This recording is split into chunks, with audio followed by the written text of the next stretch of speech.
applicable to LLP also, and there has been change in the requirement of reporting requirement of the LLP also. So that issue also will be taken up in that seminar. Apart from there are so many critical issues in the income tax act. There are critical changes, so that will be taken care by the Ramesh Patodia sir. So request you to kindly register for that seminar.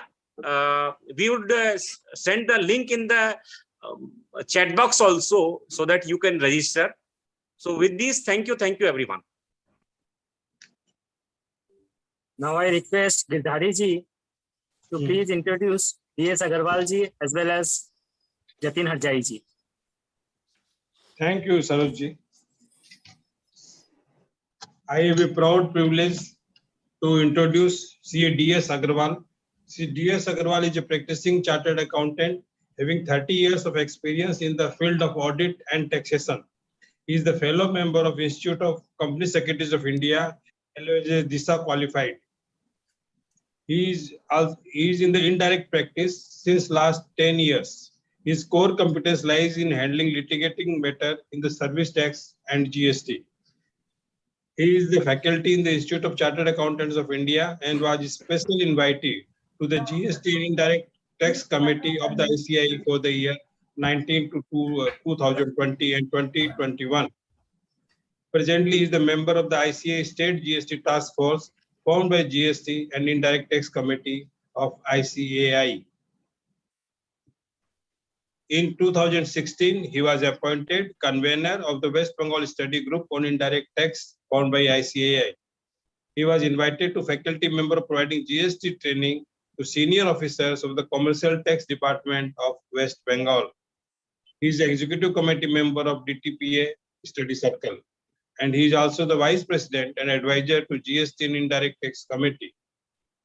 He is regularly contributing articles and participating in the seminars on GST. With these words, we welcome our chairman, Sri CA DS Agarwal. Thank you, sir. Sri Jatin Harjai is from Jaipur. We are going to listen him since long. Yesterday he could not join due to some disturbance in the internet. Sri Jatin Harjai is practicing advocate. He started his career as a chartered accountant for more than 15 years before starting legal practice. He is recognized for the contribution and expertise as a knowledgeable professional, advisor and consultant in the field of financial consultancy and tax advisory. He is the guest facility on various educational professionals and industrial platforms and shared his view on VAT, CST, entry tax, works tax, GST, etc. Apart from India, he has shared his knowledge in the international seminars, workshops at UAE, Thailand, Tashkent. He authored many articles on indirect tax which were published in the leading tax journals and contributed in many publications of ICAI on GST and VAT. Mr. Harjai is actively engaged in representing industry before the department at various forums. He has represented Tax Advisory Committee before Chief Minister of Rajasthan for giving recommendations and suggestions before state budget. Apart from TAC, he has represented the Institute of Chartered Accountants, Rajasthan Tax Consultants, and various other government bodies. His tenure of National Academy of Customs and Direct Tax, Government of India for GST training provided to the trade and industry as well as GST officers of central government. Apart from this, he is regularly contributing articles for the various study circles. He is the co-opted member of the various tax committees. His list is very long. I am cutting short it and introduce before you Sri Jatin Harjai sir. Welcome, sir. Now I am handing over the Welcome you, sir. to our chairman. Jatin sir, warm welcome. Thank you, everyone. Agarwal sir. Sure. You Good will afternoon, take the sir. chance. Before the chairman starts, I would just like to mention that with and it has been co-authored by Ayush Agrawal ji and Vivek Banka ji. Three of us are the members of our region. So we thought that we should invite the three jewels of our region as the chairman in the 3 days VCM on GST. So with this, I hand over to the chairman. Thank you. Thank you. Ayush Saraf, sir. Good afternoon, friends. I welcome you all to today's virtual meeting where we are going to deliberate on two important topics. First is recent landmark judicial pronouncement where our guest speaker is Jatin Harjai from Jaipur. Welcome, sir. Friends, Honorable Supreme Court in a recent judgment in Mohit Minerals Private Limited, while dealing with whether an Indian importer is liable to pay IGST under RCM on the component of ocean freight paid by the foreign seller to a foreign shipping line, he also dwelt at length the scope and power of state legislature versus GST Council. The Honorable Court in this case held that since the Indian importer is liable to pay IGST on the composite supply comprising of supply of goods and supply of services of transportation, insurance, and sustainability of contract, a separate levy on the Indian importer for the supply of services by the shipping line would be in violation of Section 8 of the CGST Act.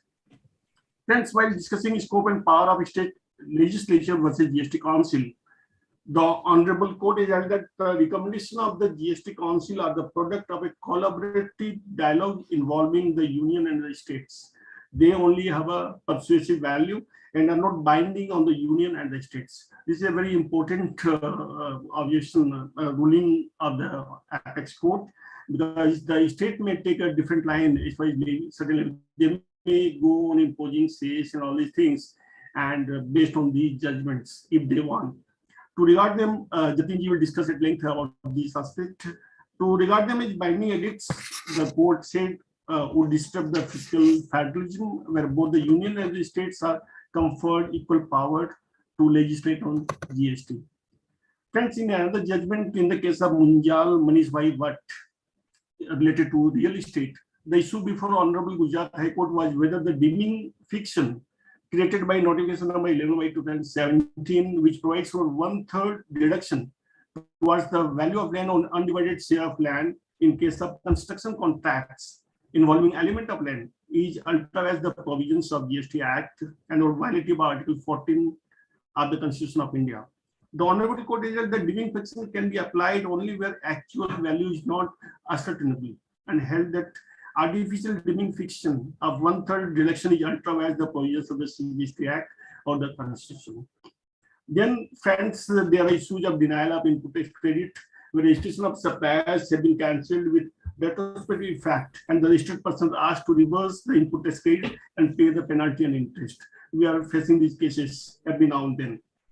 Honorable Calcutta High Court in a recent judgment in the case of Sanchita Kundu and other has held that without any further verification, it cannot be said that there was any part of the petitioners in compliance of any obligation required under the statute before entering into the transactions in questions.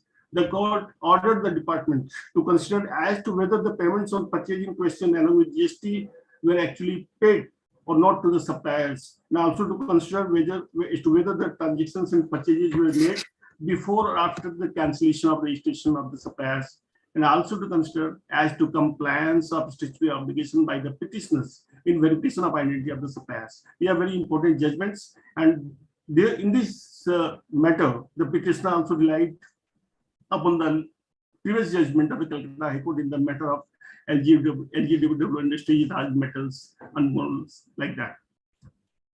Friends, today's topic, there will be many more such judgments which I am sure Jatinji will dwell at length in today's sessions. I have just picked up 2 or 3.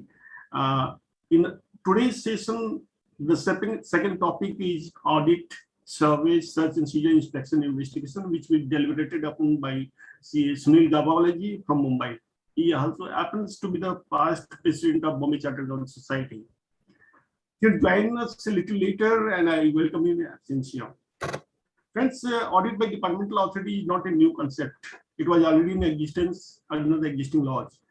Audit is basically an examination of records, book returns, statements to determine correctness of turnover declared, taxes paid, refund claim, and input state available utility. Basically, these are the four aspects which is looked at by doing the course of audit, investigation, or whatever it may.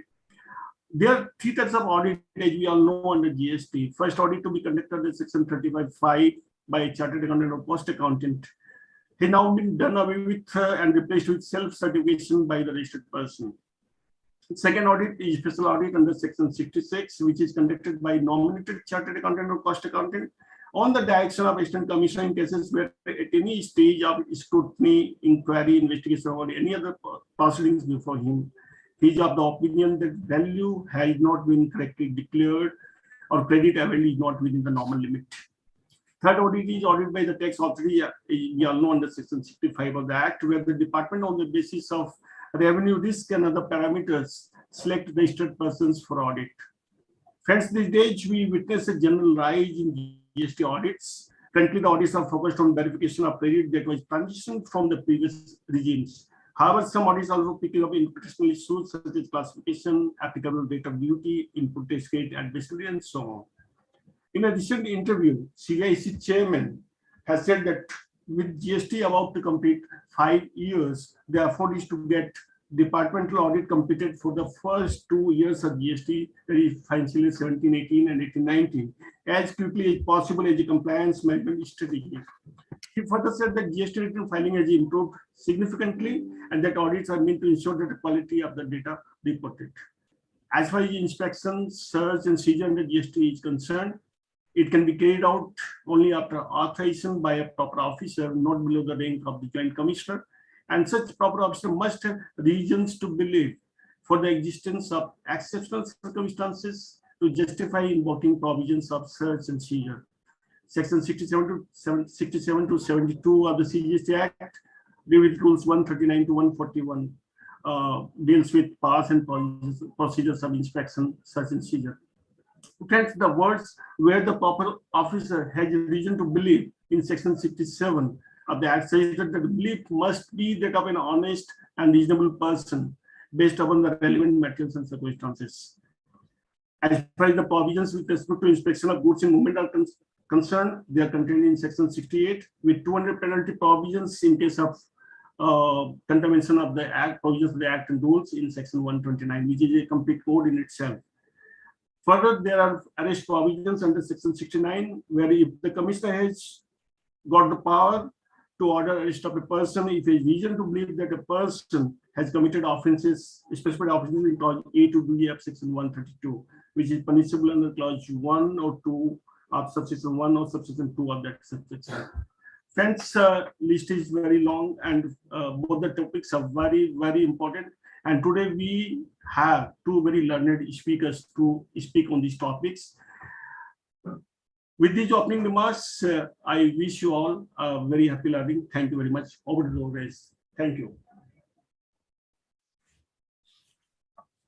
Nitesh.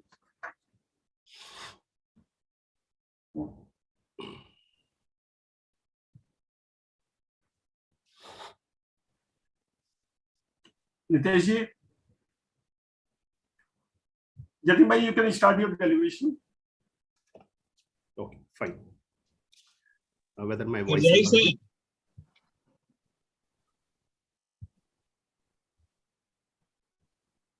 should I start, Sharma ji? हाँ sir, Ajay से चालू करिए sir. Thank you. First of all, Agrawal sahab, Nitesh ji, Girdhari ji, Ayush ji, and every other one who is here, a very good afternoon to all of you. Good afternoon, sir. I'm indeed fortunate that once again the Views Exchange has given me an opportunity to share some of my thoughts with all of you. We are having exactly 1 hour, maybe 1 or 2 or 3 minutes, so that I'll try my level best to summarize a couple of things what Agrawal sir has bestowed on me. Yes, I must say, whatever judgments he has talked about in his short deliberation, I have already covered most of them to be discussed on today, because we all know these are the celebrated and landmark judgment of the recent times and are affecting each and every one of us. There are two approaches that I'll just touch upon. Let me share my screen first. I hope it is visible. Is it visible, sir? Yeah, it's visible, sir. Fine, thank you. See, today, आज हम पूर्व संध्या पर बैठे हैं जब हमारे GST को 5 साल होने वाले हैं. If we go back 5 years ago, when the GST was implemented, a special session of the parliament was called upon on 30th June 2017. And this tax was imposed or levied, whatever word you want to use, with certain pre-objectives. And I must say there was a celebration to it. Everyone will recollect that there was a celebration when GST was implemented. And why that celebration was there? That we are going to do something remarkable for the businesses in India. It was termed as a business transformation or a business reform, not only a tax reform. And if I recollect a couple of objectives which was there, first, it was termed as a good and simple tax by the Honorable Prime Minister Modi ji on that day itself. In the parliament, it was termed as good and simple tax. Good, maybe different persons, different perspective, whether it is simple or not. One thing to think of. Second, another objective was seamless flow of the input tax credit. Whether it is seamless or not, again, I think government should think about it. Third objective, which I can recollect, is single interface. And now what we are seeing is there are different authorities. Normally, on every taxpayer, there are 7 authorities, 7 different stream of officers who are watching the taxpayers' affairs. State anti-evasion, state admin, state audit. Similarly, these 3 are there in center plus DGGI. So there are 7 streams of officers who are watching or maybe communicating with the taxpayers. So whether can it be said to be a single interface? I'm not responding on it, but I'm just posing some pointers which are there in my mind. Fourth was ease of doing business. Maybe a couple of persons, maybe large corporates can claim nowadays that it's a ease of doing business as compared to earlier era to them. Maybe foreign investors who have incorporated a company in India, they can claim. But for other, maybe small and medium, even medium-sized companies, I'm not talking about only small, whether there is an ease of doing business or not. These are some of the posers which I think when we are discussing this thing on the eve of the 5-year completion of the GST, so it's good to recollect how much objectives has been fulfilled. And when I saw the press release of the 47th GST Council meeting, which concluded on yesterday, I can say one thing, that it's very difficult to have a stability in the GST. It's very difficult. Government, I don't know why they are not thinking about the stability. They are doing each and every change and without considering holistic approach. Very, very microscopic things are being checked and a macro level approach is not there. At this junction, I would like to recollect what Jaitley Sahab sent when he was on a visit to Singapore, if I'm not wrong, in 2016, that we are transforming our taxes so that we will give a stable tax regime. By looking at the yesterday's press release, I can say still we are not even near to that. With this, let me a small introduction. Let me come to the topics, or rather, since the topic assigned to me is important judgments, I have enlisted these couple of judgments which are on your screen to be discussed. I'm not sure how much I will be able to cover, but I will try to justify whatever I'll cover. I will not try to cover each and every aspect or each and everything. Rather, I'll try to cover whatever we are covering, that we should justify it, or it should be useful in our routine practices. The one which I selected is Mohit Minerals. Agrawal sir has talked about it. Second, bundle technologies from the Karnataka High Court. This is what we are going to discuss today is a DB writ, not only the first writ. Then the third is a Mahindra Feeds and Foods, which came a couple of days ago only. I must say this is going to deteriorate the situation. You must be aware. A couple of days ago, a judgment came from the Honorable Madras High Court, which will increase the notices like anything as far as input tax credit mismatch is concerned. Then Munjal Manish Bhai Bhatt, which Agrawal sir talked about. Ajay Verma is a good judgment from the Allahabad High Court. Then Satyam Shivam papers. Analogy is very good one. This is the judgment was with respect to when the vehicle and goods were detained when they were in their movement, but the analogy can be applied at the other places as well. A very important concept of evasion. Whenever officers are going to impose penalty on them. So how much evasion is important has been explained in this particular judgment. Followed by a couple of High Court judgment has followed this judgment from the Supreme Court. Then last but not the least, Jyoti Construction, and simultaneously, this is a Jyoti Construction is a very negative judgment, I must say, but some relief from the Delhi High Court, Amit Gupta. I'll try to touch upon how we are going to, how we can save our hands from them. Maybe if someone wants that a specific judgment is to be covered, you can post on chat box whenever time permits. I'll try to check that chat box and cover. Let me start from the Mohit Minerals. Though this judgment is in reference to the Ocean freight, I don't want to discuss that Ocean freight much. But see what happened. This particular judgment has given so many things about so many issues. Supreme Court has given its verdict on so many issues. There may be a situation or maybe a thought. Let me share that in beginning.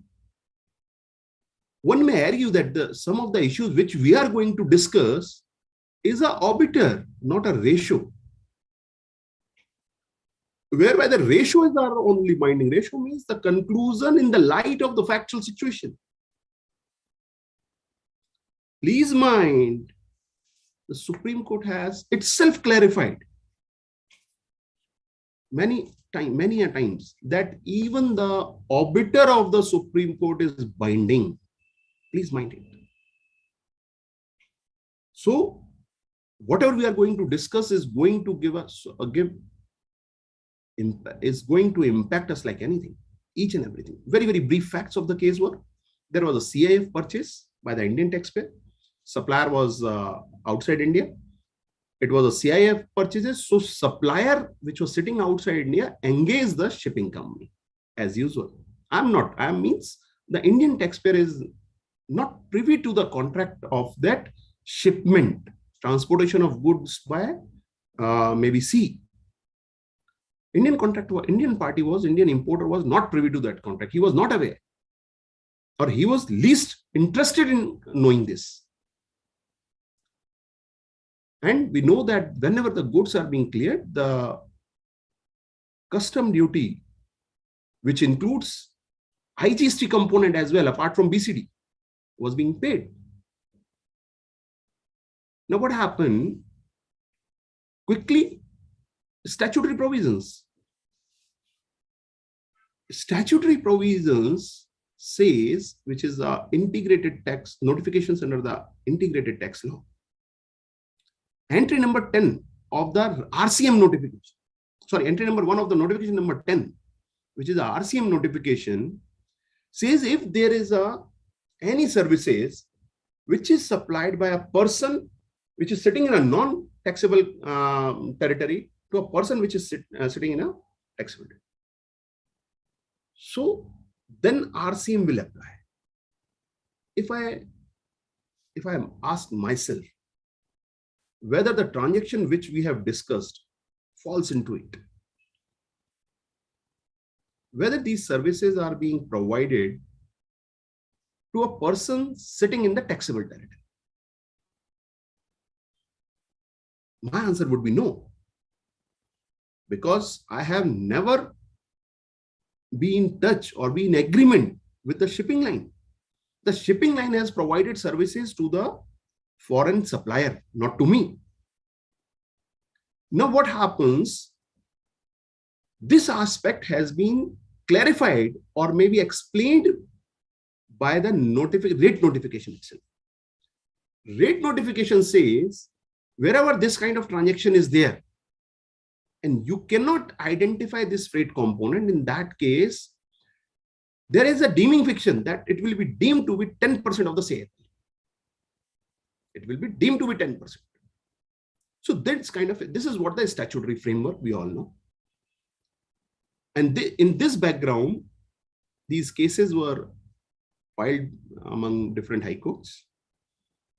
First finalized by the Gujarat High Court in favor of the assessee, then it reached to Supreme Court, whereby it expanded like anything. So I'm touching issue by issues. I'm touching some issues which are being discussed, which as a student of this law, we should know, which is going to affect us like anything. First issue is, can Parliament enact the law to tax freight element and tax this freight element? And argument was that it is a transaction which is an extraterritorial nature. That means this transaction takes place outside India. The foreign supplier engaged the shipping line outside India. Their seat of arbitration is outside India. Whatever consequences are there to their contract will be outside India. So taxing that transaction in India is not permissible. This is what the first issue which brought before this Honorable Court. Now, before I come to what Honorable Supreme Court said, let me show you the Article 245 of the Constitution of India. Though this issue was discussed, but it's good that we should discuss the other aspects as well. 245, we know that it specifies the fields of the legislation between the state and the center. This is with regard to clause 1 of Article 245. Please refer clause 2, which is there on your screen, which clearly says, no law made by the Parliament shall be deemed to be invalid on the ground that it would have extraterritorial operation. This is what the protection to the law made by the Parliament. It cannot be deemed to be invalid just because it has some application which is extraterritorial. When this part was discussed, Honorable Supreme Court referred the judgment under the income tax, very famous judgment of GVK Industries under the income tax law. With that response, discussing that it is not, this is particular, the facts of the case is not even a situation that it is this particular event or a transaction doesn't have any nexus. Rather, they thought there is a twofold nexus is there. Not even single, rather there are twofold nexus is there. What nexus are there? Number one, the destination of these goods are in India, number one. This is a one nexus. And second, it is for the benefit of the Indian party, Indian buyer. So we cannot say that it is a extraterritorial in nature. It does have a connection with India. So just from this ground that it is the extraterritorial, it is not going to drop the notifications. That means notification cannot be said to be invalid on this ground. This is what has been discussed by the Honorable. Now, A supplementary question to it was, assuming it to be valid, levy valid, can it be by way of a notification? Because law says protection of Article 245 Clause 2 is to the law made by the Parliament. Is to the law made by the Parliament.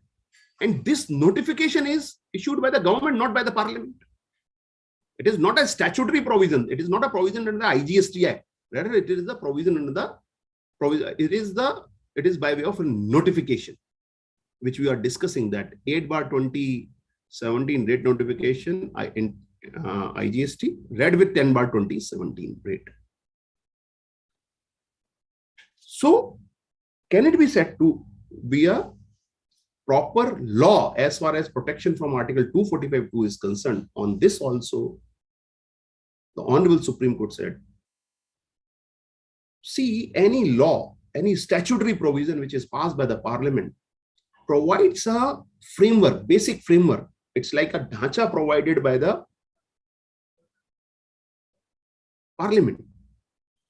And workable things, jitni bhi hai, that is being provided by the delegated legislation. So Honorable Supreme Court has noted here is that there is no invalidation of this particular notification or this particular provision. So this is what one important aspect is there. Now let us see some of the impact due to this. If we can try to identify impact of this particular thing, see, consider a transaction of merchant trade or a high seas sale or sale from a bonded warehouse before clearing of the goods for home consumption, which took place before the amendment or the insertion came in Schedule 3, which was operative with effect from 1st February 2019. Let's assume a transaction. I'm just discussing with you some possible impacts. Number one, your client is sitting at Kolkata. He bought something from China, sold to Singapore. Goods are not touching territory of India. Can it be said to be taxable in India? I'm not talking about import side. I'm not talking about inward side transaction. Leave that. What about export, the supply transaction? Is it not taxable? There is an entry which was inserted in Schedule 3 to keep this transaction out of tax net, but it inserted with effect from 1st February 2019. Only and only with effect from 1st February 2019. Before this, there was no such exemption. What happens to transaction before that? Can we say, or can tomorrow the argument comes from the government side, from the department side, that this transaction is taxable? And in light of this judgment, this is a very much valid and legal levy. Now, what's going to happen is that will be a difficult time, because the shelter will then be only and only that this amendment came in with effect from 1st February 2019, but it should be applied, or it should be given effect from 1st July 2017 from the retrospective date, because it is to remedify, it is to explain. We need to explain the code, this aspect only. Otherwise, it will be the taxpayers are going to face a tough time. Similarly, let us assume I went to visit Singapore for my business purposes. I took some services there, which are for the businesses only.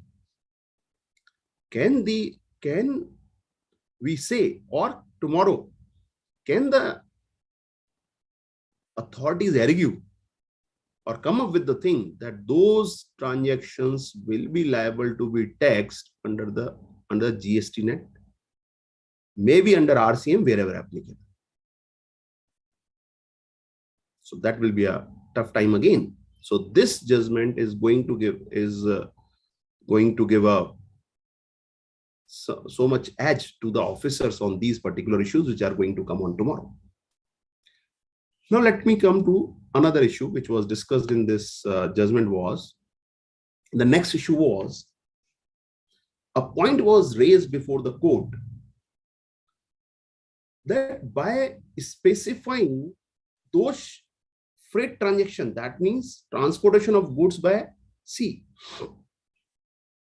the government has identified a class of person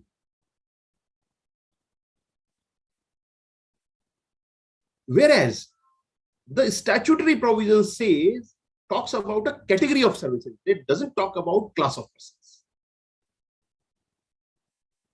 If you refer section 5 subsection 3 of the IGST Act, which is akin to section 9 subsection 3 of the CGST and SGST law, corresponding provisions, it talks about category of supply of goods or services can be notified, whereby in this particular factual situation, the class of person has been notified.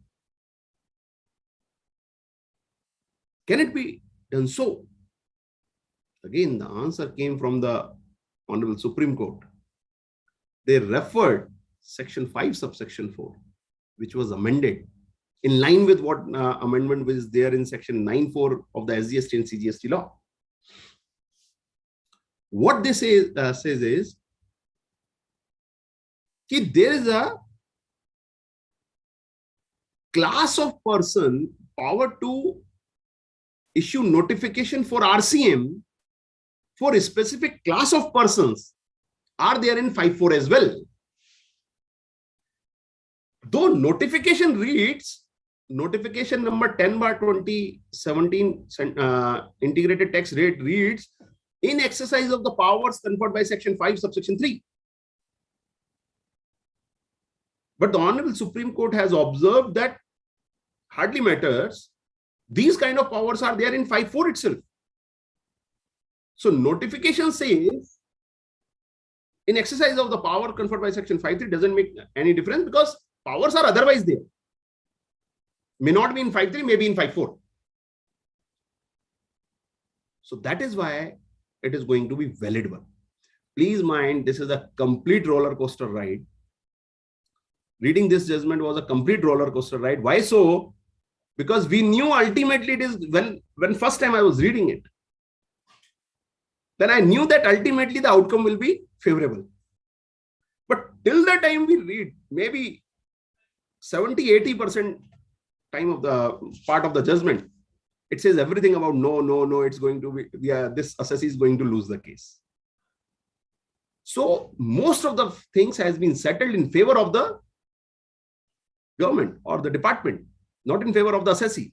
But yes, ultimate outcome was in favor of the assessee. Let's go on the third issue, which was discussed here. Now the issue was whether this amount which is being paid for, can it be treated as an import of service? Can it be treated as an import of service so that tax is to be discharged under reverse charge? Second, which is a part and parcel of the same issue, can importer be regarded as recipient of the services of transportation of goods? These are the two issues were, or we can say two parts of the same issue was discussed. Now, let me show you some of the statutory provisions first. Import of services is when the supplier is located outside India, recipient is located inside India, and place of supply is in India. This is what import of services. Point. Now, the question, I was not happy with the way it was posed, that can it be said to be a import of services liable to be reverse charged? But if you recollect notification which we read, notification doesn't use the term import of services. It says services provided by a person sitting in a non-taxable territory, and recipient is a person sitting in a taxable territory other than the online recipient. So it has not used the term import of service. Nonetheless, it has to be an interstate supply. Now, what is an interstate supply? It is being described in section 7 of the IGST law. And there are different limbs, and there is a residuary limb. There is a residuary clause, clause 5, section 7, subsection 5. It says, if the supply of goods or services or both are these three residuary clauses, one is in relation to this residuary clause, that if these are the situations, then it will be treated as interstate supply. Number A, when the supplier is located in India and the place of supply is outside India, fine. Kind of export type transaction. Second, to or by SEZ, fine. Third, which is relevant here, because till the time this transaction has not covered in any of the specific clauses of section 7, and now we are reading the residuary one. This residuary entry is when the supply of goods or services are in the taxable territory, not being an intrastate supply and not covered elsewhere in this section. So if it is not covered elsewhere, yes, it is not covered elsewhere. We are talking about the shipping services, which are being provided by the shipping line to the supplier sitting outside India. We are talking about this transaction. Is it an intrastate supply? No, it's not an intrastate supply. Now we are just trying to identify, is it an interstate supply? And interstate supply is being defined to mean supplies which are not covered elsewhere, but the condition is it should be in the taxable territory. It should be in the taxable territory. So whether these supplies are provided in the taxable territory, this is going to be a big question. This is a relevant question. Now see, one important point which the Supreme Court used. I don't know it is relevant or not, but now it becomes important. They use provisions of the place of supply. What is the place of supply? Which is provided in the IGST Act, section 13. And section 13 is being used when one person is sitting in India and one person is outside India. Then they say that since place of supply of this transaction is in India, what if we go by conceptually, place of supply tells us where the consumption of these particular supplies are there. But if I go by a very, very strict meaning, then the term place of supply is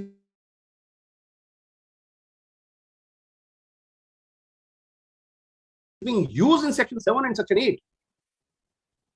Identify which supply is interstate supply or intrastate supply. Can it be used other way around? I doubt it. But somehow, with all due regards to the Honorable Supreme Court, but what has been done by the Honorable Court is that using this particular clause, they have said, okay, they have discussed that, okay, that means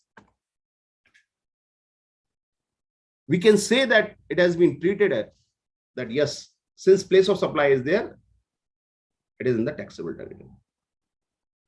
Now, next point is recipient.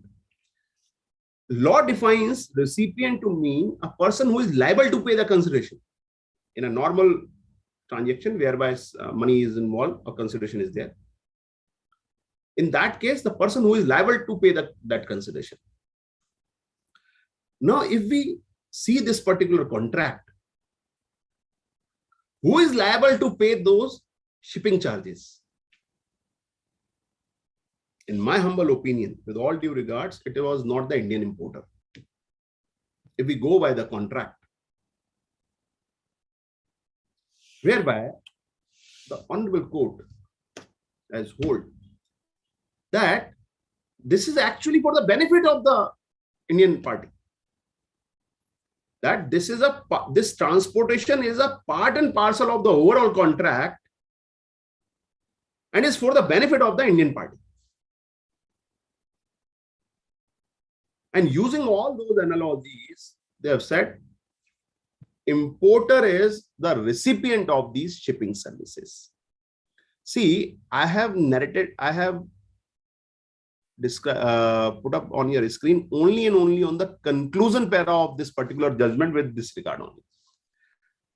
Because when we are reading this conclusion para, it may be making some sense. But if we are reading the main obiter to it, honestly speaking, I was not being able to understand how the things are being described as far as the definition of the recipients are concerned.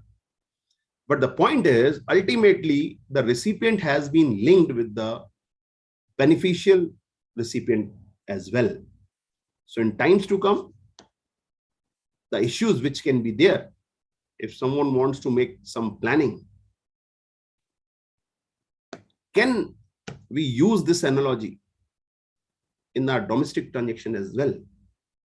Many a time it happens, we are invoicing it to one, whereby he is not eligible for the credit, but the other party is eligible. And that other party is the beneficial owner. Beneficial recipient of the services. You can check some of the contract, which is being different contracts are there. That at so many times the road contractors, or maybe a concessionaires are supposed to supply some services in a specific nature to NTPC, which are routed through NHAI. One may try to analyze these type of transactions. Second, when this is a single transaction, when I bought a goods at Indian port, this is what the CIF transaction is. Is it possible that we visit that particular supply to identify what is the place of supply for a part of the transaction? Is it permissible?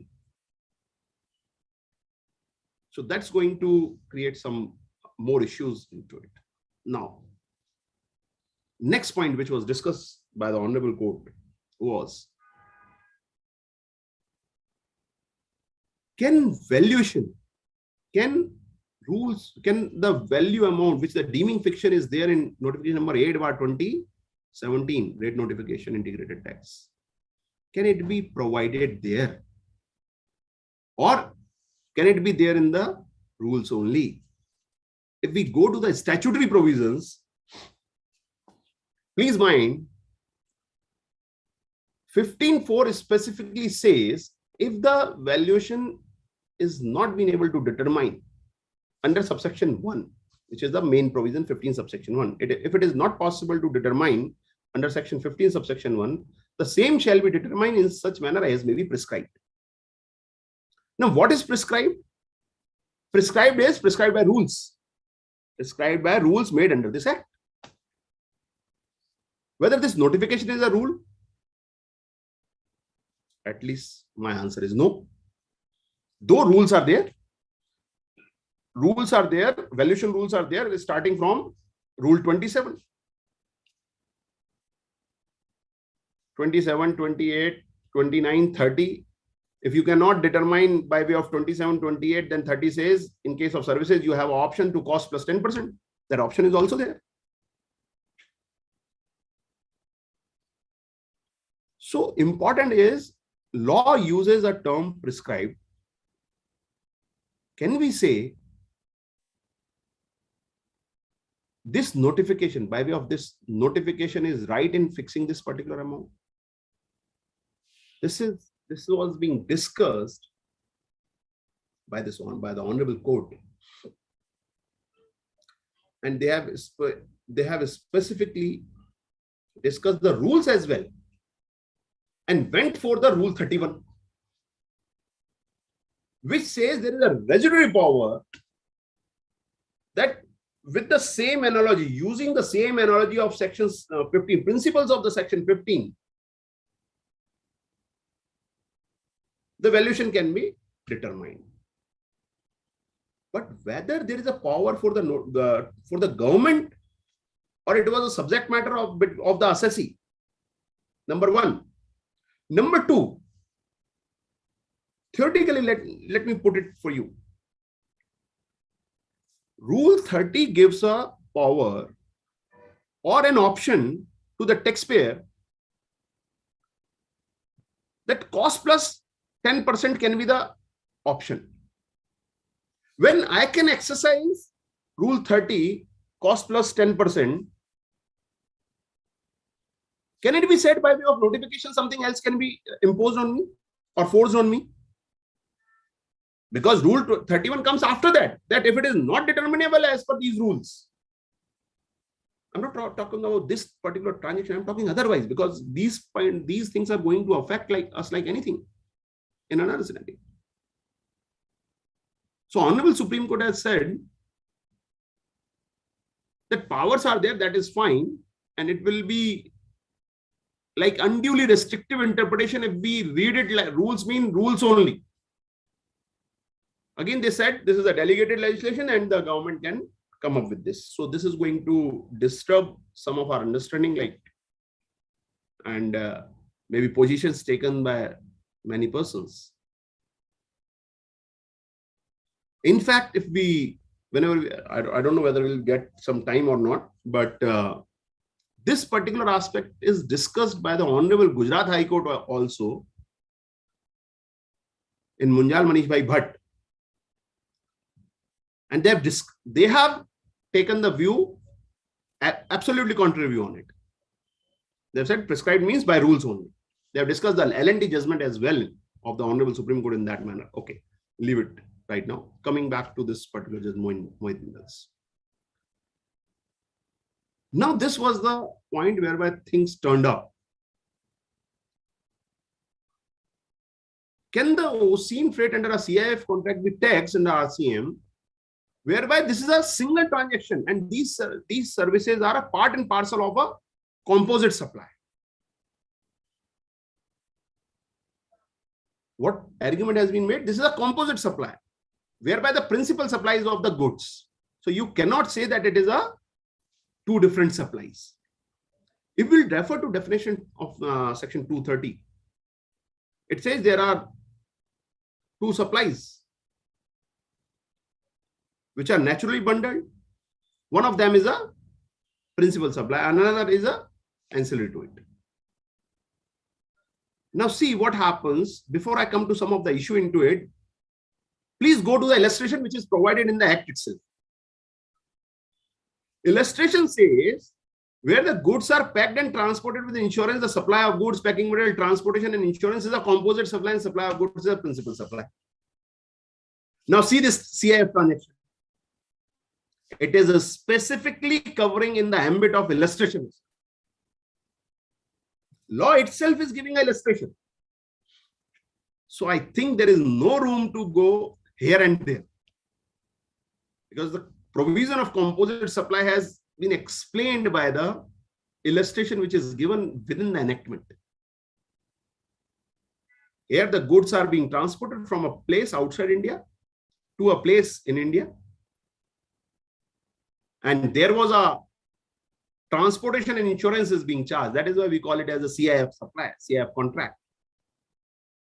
The law says it will be treated that the supply of goods shall be treated as a principal supply. Here, Honorable Supreme Court has discussed this aspect. Definition of composite supply, read with the treatment given in Section 8, whereby Section 8 says, whenever there is a composite supply, it will be treated as a supply of principal good, principal supply. All the tax treatment will be given as treating it as a principal supply. That is why, since it is a goods, principal supply is of the goods, goods has been taxed under the Customs Tariff Act Section 37, and also there is no RCM on this under the GST law. The discussion was with regard to service transaction, so it cannot be said to be part as a tax separately. But I have one more point in my mind. See, though this is a favorable question, no doubt about it. Please read this definition carefully. Section 2, subsection 30. It says supply made by a taxable person to a recipient consisting of 2 or more taxable supplies. Can tomorrow someone come and say that this is not a, even there is a doubt that it can be fitted over there, that it applies where 2 or more taxable supplies are there? Whether these are taxable supplies, whether these both are taxable supplies. There also there's maybe some rooms are there, some doubts are there. So some more dispute for it. Next point, which was highlighted by the Agrawal Sahab. Whether recommendation of the GST Council are binding. Honestly speaking, in my humble opinion, it was not at all required to be discussed for deciding this particular issue. But yes, it was discussed. Why it was discussed? Because revenue has taken a plea. Revenue has taken a plea before the Honorable Supreme Court that, see, this particular notification has been, this notification or this law has been brought on the recommendation of the GST Council, and recommendation of the GST Council are binding on us. Recommendation of the GST Council are binding on us. This was the position, or this was one of the argument taken by the revenue. Now, what happened when revenue took this particular argument? This was countered and discussed at length. The para which is there in front of you is only and only the final ratio or the conclusion. But to get complete sense, one need to read each and every aspect, all details. And in my humble opinion, the court has never said what was discussed, what was discussed in the so many WhatsApp groups, so many newspapers, what was posted, that the council, recommendation of councils are not binding on the state or the state governments. It's not like this. The Honorable Supreme Court has discussed all aspects of this, how this GST is being implemented. More specifically in this country like India, whereby states and center are pooling their sovereignty, we can say here, pooling their tax making powers. And it has already been decided that it is a kind of simultaneous levy. It's not a concurrent levy. So both state and centers are supposed to go hand in hand. And if we read this particular ratio, please read verbatim. The government, please mind, there is a difference between government and legislature or a state legislature or a parliament. So it says the government, while exercising its rule-making power under the provisions of the CGST, IGST Act, is bound by the recommendation of GST Council. So when government is going to make rules, because the rules are supposed to be made by the government at different point of time, different level, the rule-making power has been delegated to the government. And law itself says, statutory provisions says the rules are to be made on the recommendation of the GST Council. So it is mandatory for the government, when they are exercising rule-making power, to follow the recommendation of the council. It is mandatory. Government cannot run away from those recommendations when they are making the rules. But please mind, legislature is a different thing. Ultimately, we are living in a federal country. So we are having a two power center. One is state, one is union. So what Honorable Supreme Court has said is that recommendation which are made by the council This is not binding on the legislature power to enact primary legislations, meaning thereby when the act was made like CGST, SGST, IGST, or if any amendment is there in those enactments, then first they need to have their own wisdom whether this kind of law be paid. Maybe let us assume there is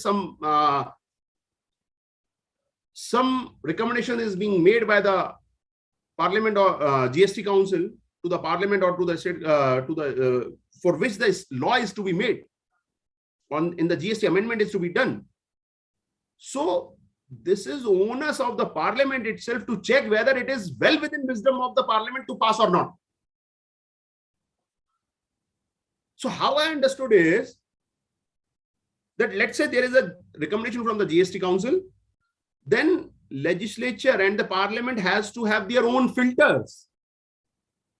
Whether something cannot be, if the something cannot be passed through that, passed in those houses, then they have to stop it.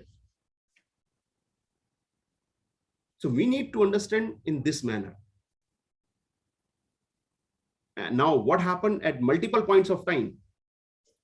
We have seen that the council has recommended something that has been held by the government.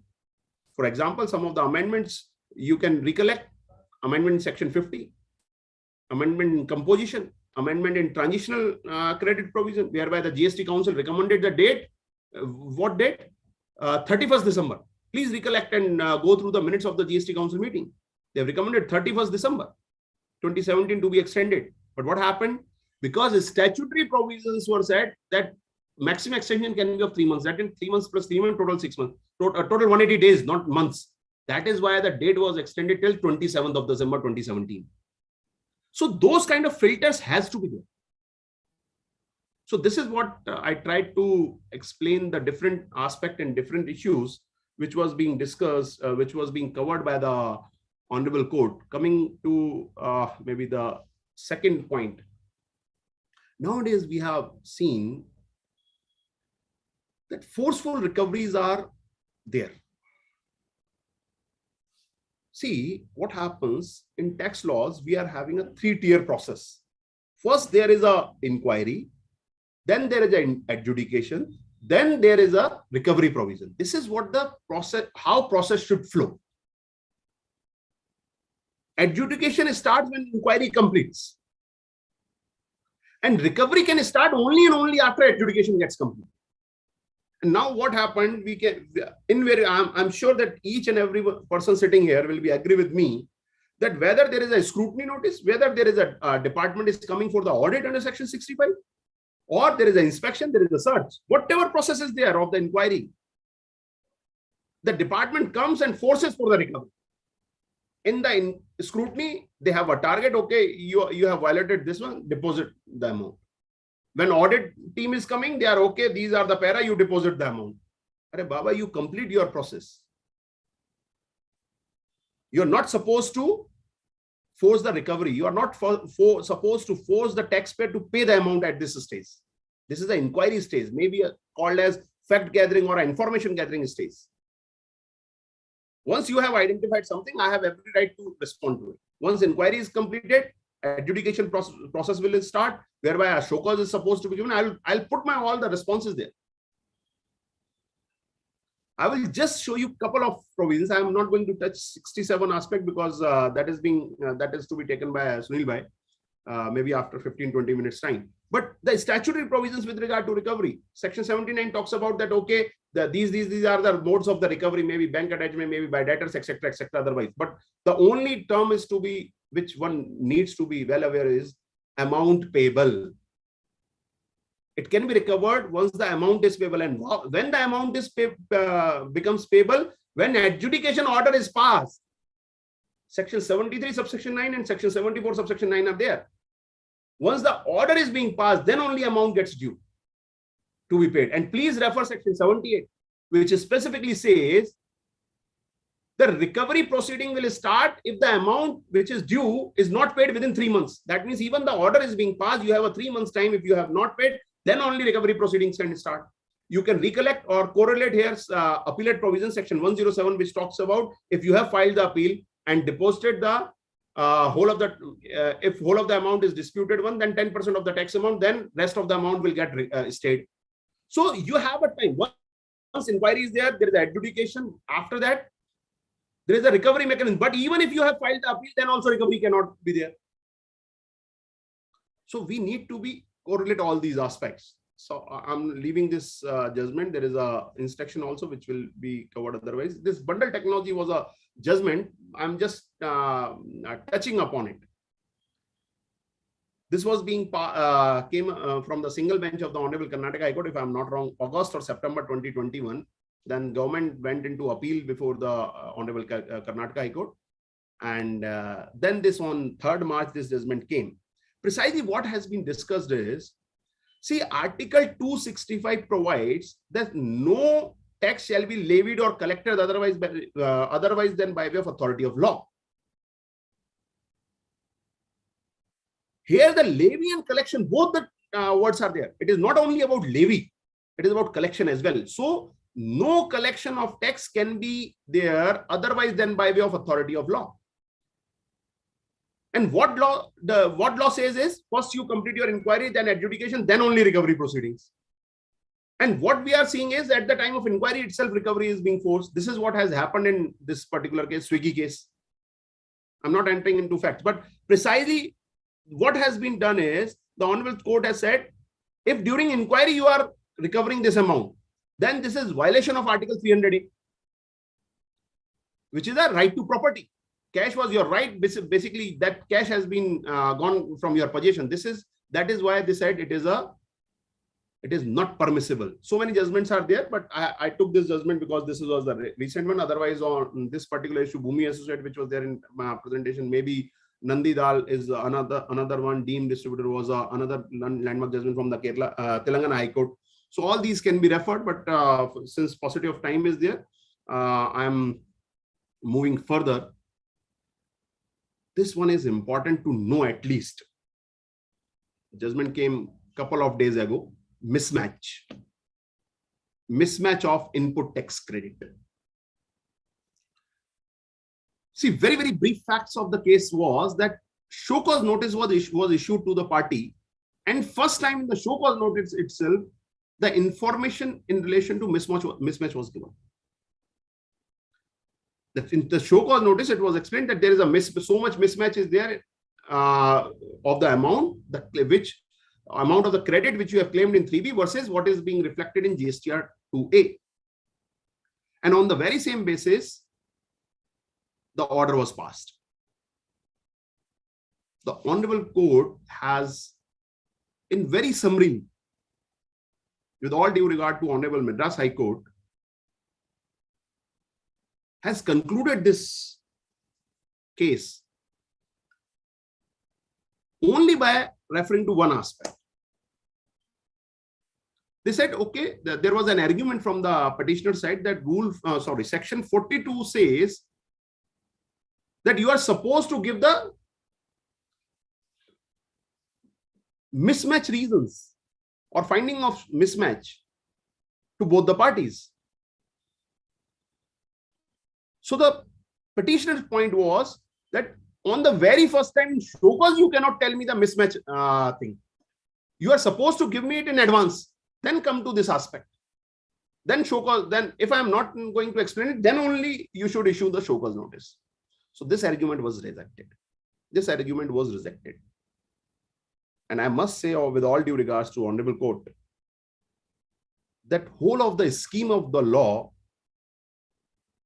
was not being appraised. Whole of the scheme was not appreciated. Relevant rule was not appreciated. But please mind, already there are flood of the notices with respect by specifically, I must say, from the state tax department. This is what my personal experience. The other person maybe have a different experience. The direct show cause notices come for the mismatch that, okay, this is a tax, this is a tax interest and penalty which has been determined on the basis of mismatch between 3B and 2A. And this is what the direct DRC 01 is coming. can it be so? One has to be very, very clear about it. And I'm just putting up some of the aspect. I'll be a bit faster due to paucity of time, that how we should be get ready for it. And please mind, in this particular case, Mahendra, it's in this particular case, the time period which was there was of 2017, 18 and 18, 19. Very surprising thing. Anyways, in my humble understanding, there is no specific provision which says you need to match your credit with GSTR 2A for claiming credit. You have to reconcile it with GSTR 2A as far as period prior to 9th October 2019 is concerned. On 9th October 2019, Rule 36, Sub-Rule 4 was there. Before that, there was no provision in my humble understanding. Now, one may refer this press release by the government itself, which itself says that reconciliation between 2A and 3B is not a basic ingredient for claiming of the credit. It may happen at a later point of time, because at that point of time, government was thinking we will come up with 2 and something, or maybe some matching concept. That's why they said, okay, this kind of maybe reconciliation can be done at a later point of time. So 2A is not a basis for claiming of the credit. So this is what one of the press releases, which one should refer. Similarly, if you refer to the circular number 125, this was a kind of master circular with respect to refunds. In this also, the analogy is absolutely clear. The lawmaker said, okay, we will give you the refund even if there is credit is not getting reflected in GSTR 2A. And there is a question that whether you can avail it or not. Government circular is there, which specifically says, okay, for the invoices which are coming in 2A, need not to give the copy of the invoice. For other cases, you give the copy of the invoices. So we'll give you the refund. So they were ready to give the refund even in a circumstances when the credit is not reflected in GSTR 2A. But please mind, the date of this circular was 18th 11/2019, 18 November, whereby on 9th October, the Rule 36(4) was launched. So after that, they clarified that whatever we have stated in 125 was for the prior era, not for this particular era. So you must refer, if the period is in relation to 2017, 2018, until 9th October, I would say, of 2019, one must use this circular and the press release. One must at least pose before the authorities. After that, Rule 36(4) is there. 36(4) gives restriction. We all know that this much of the cushion will be available. Also, okay, one may take this argument as well, that 36(4) itself came with effect from 9th October 2019 and allowed 20% of the amount in addition to what is there in GSTR 2A.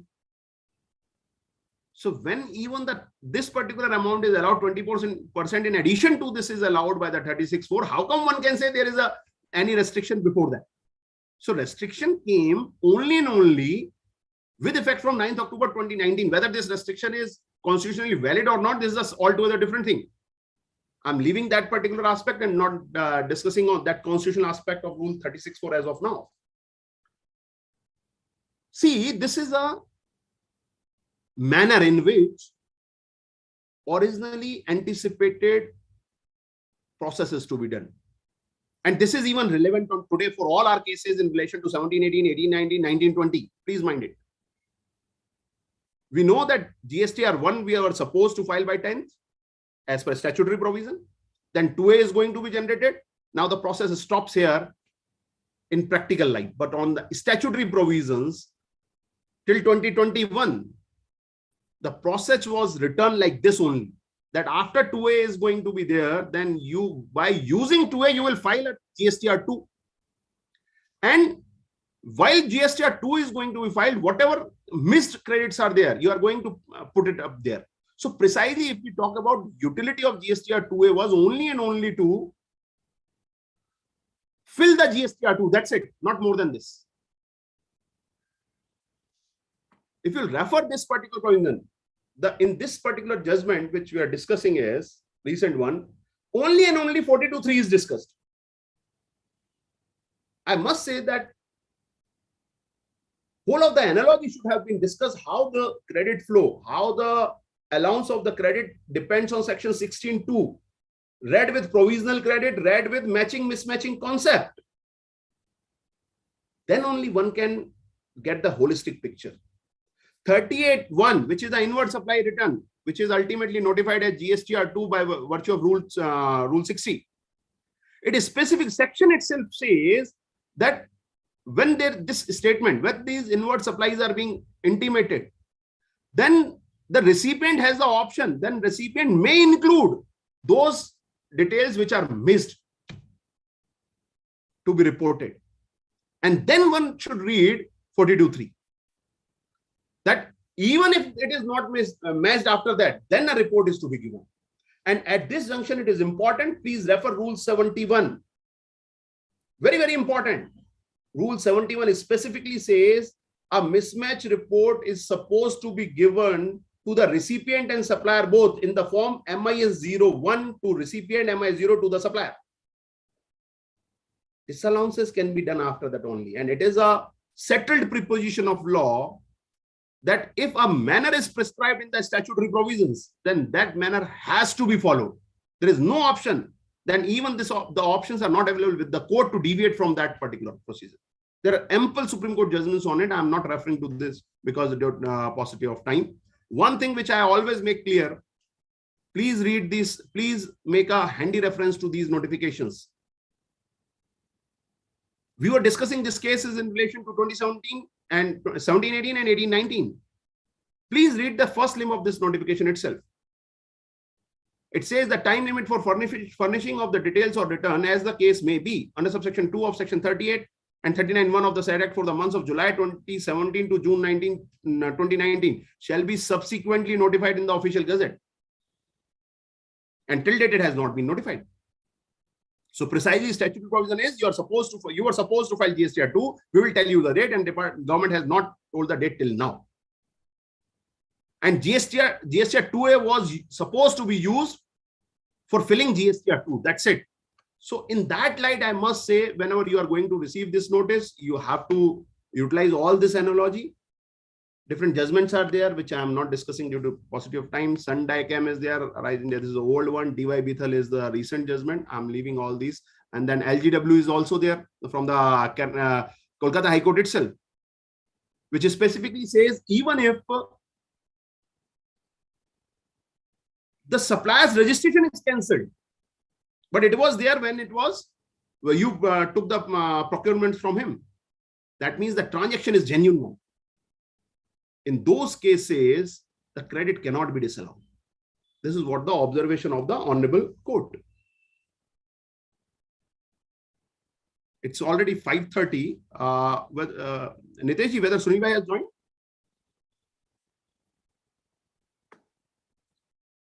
Niteshji?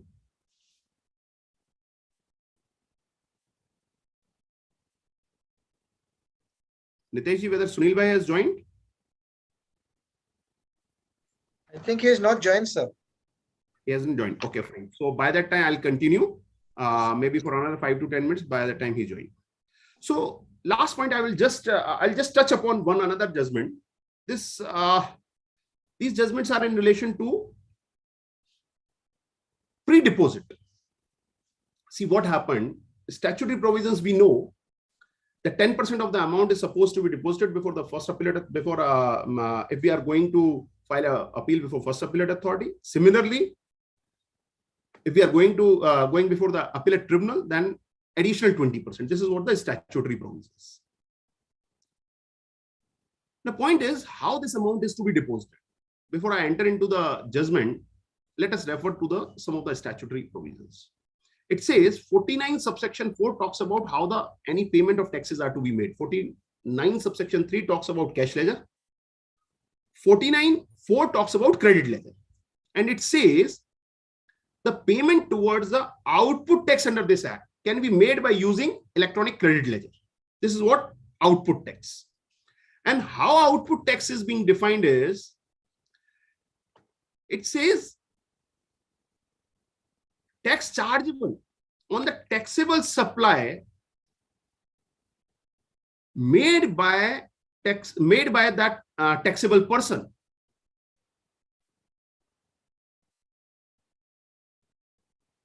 Now, what happens if there is a case in relation to ITC? Can we say this is ITC is output tax? One, poser. Simultaneously, section 41 is there,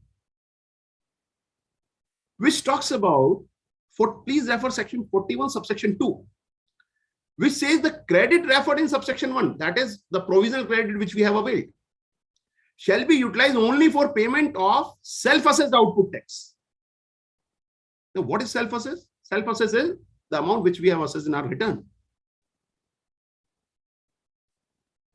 So this is what the statutory provisions which have been analyzed by the Honorable Orissa High Court in the Jyoti Constructions case, and they have analyzed it and said, since this is not a self-assessed output tax, pre-deposit has to be made in cash. It cannot be done by way of debiting in electronic credit ledger. This is what a judgment from the Honorable Jyoti Construction, which I must say that shake the existing practices. Though, again, with all due respect to the court, I must say that they have missed examining whole of the scheme of the law. Section 42, 43.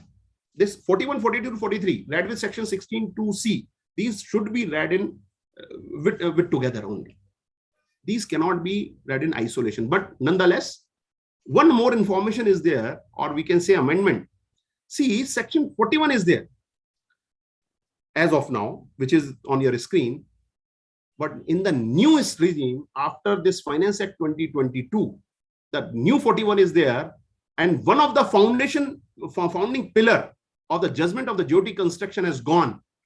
This 41 subsection 2 is not part of the amended provision, which the Finance Act has already been passed. It is yet to be notified though. So this is what one point. But another point, wherever these kind of situations are there, I must refer another judgment from the Honorable Delhi High Court. In case of Amit Gupta versus DGI, recent judgment which pronounced in the last April. See what happened, similar type of, I would say, legal issue was there. See what happened, there was a prosecution case. The bail was granted by the Chief Municipal Magistrate.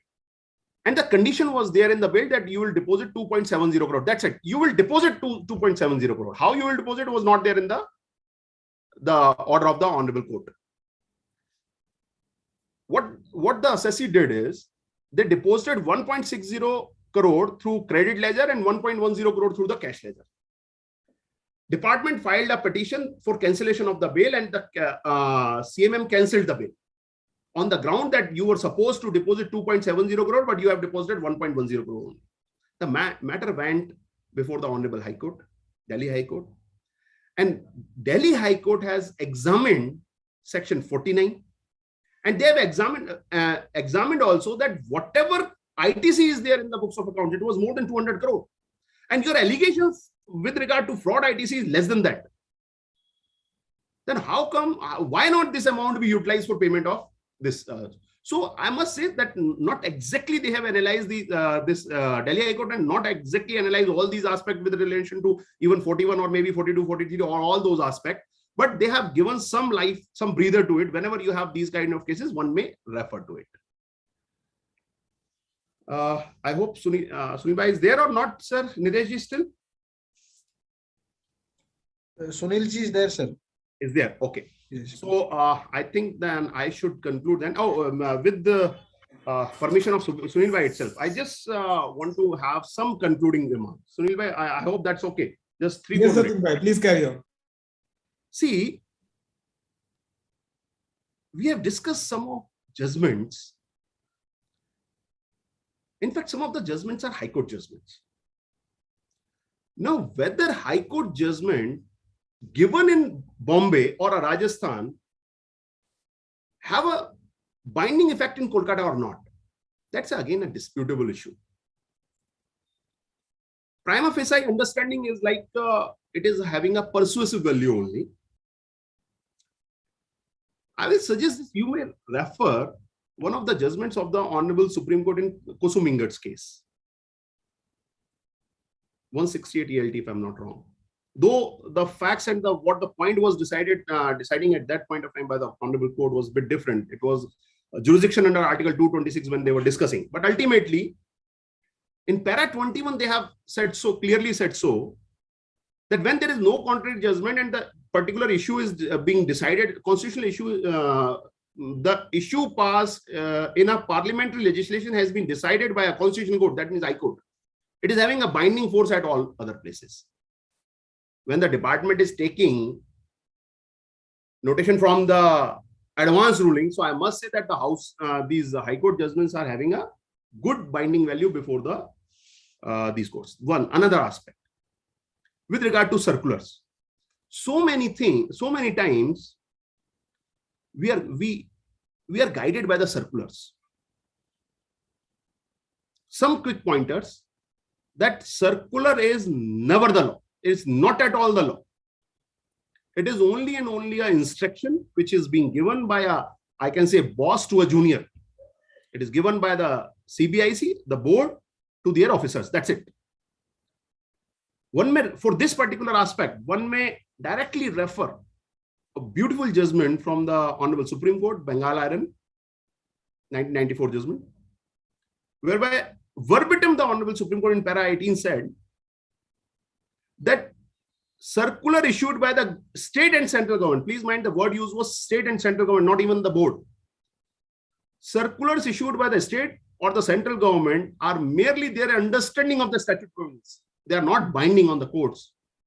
This is what the verbatim which the court has said. Then another point with regard to this binding nature of the circular, Anjum MH Ghaswala, though it gone against.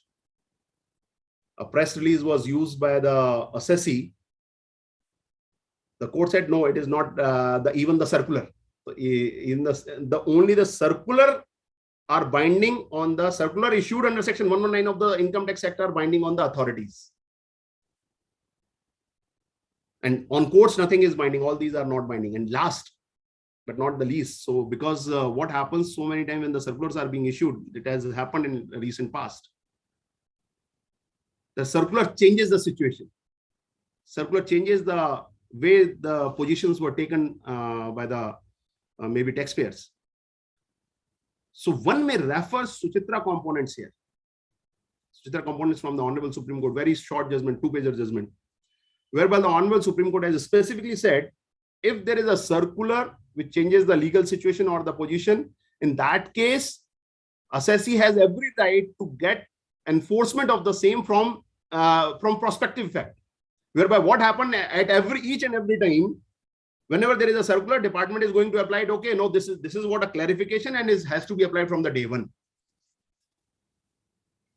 So this thing we have to be kept in mind. With this, I would conclude my session. I must say thank you very much to Views Exchange for giving me this opportunity so that I could share some of my thoughts with all of you. Now over to organize this. Thank you very much. Sorry, Sunil, I took some of your time, maybe 10 minutes. It's a pleasure, Jatin ji. Yeah, done from myself.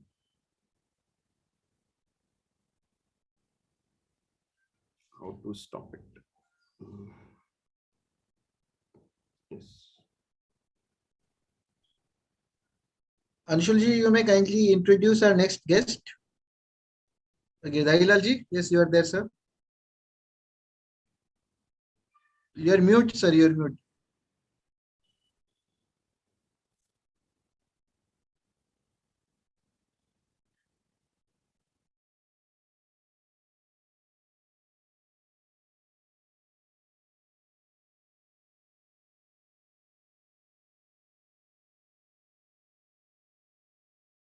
Okay, sir, I request you to kindly introduce our next speaker.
Saroj sir, our next speaker is to be introduced. Kindly take it forward.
Anshulji, please introduce our next speaker.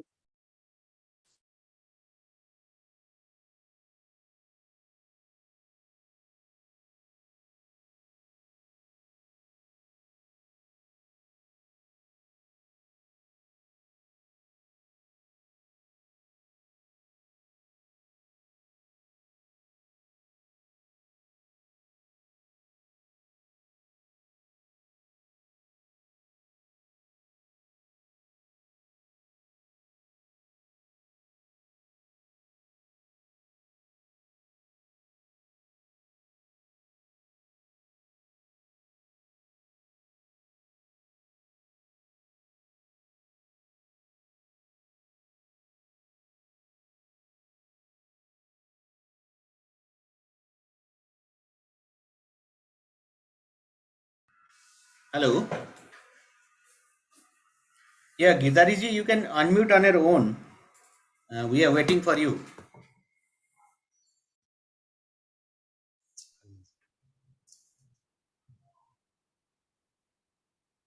Hello.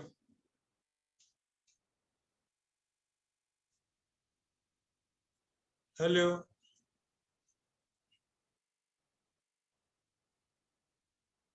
Hello. I'm Yes, audible. Gitariji. Yeah, Gitariji, you are now very loud and clear. I do not know what was going What was on. the problem? Technical issue, I don't know. Okay. Yeah. Please continue, Gitariji. Thank you. Please Thank you. introduce our learned speaker, Mr. Sunil Gabawala from Mumbai. Today we have the proud privilege to have Sri Sunil Gabliwala from Bombay amongst us to give us lecture on the GST.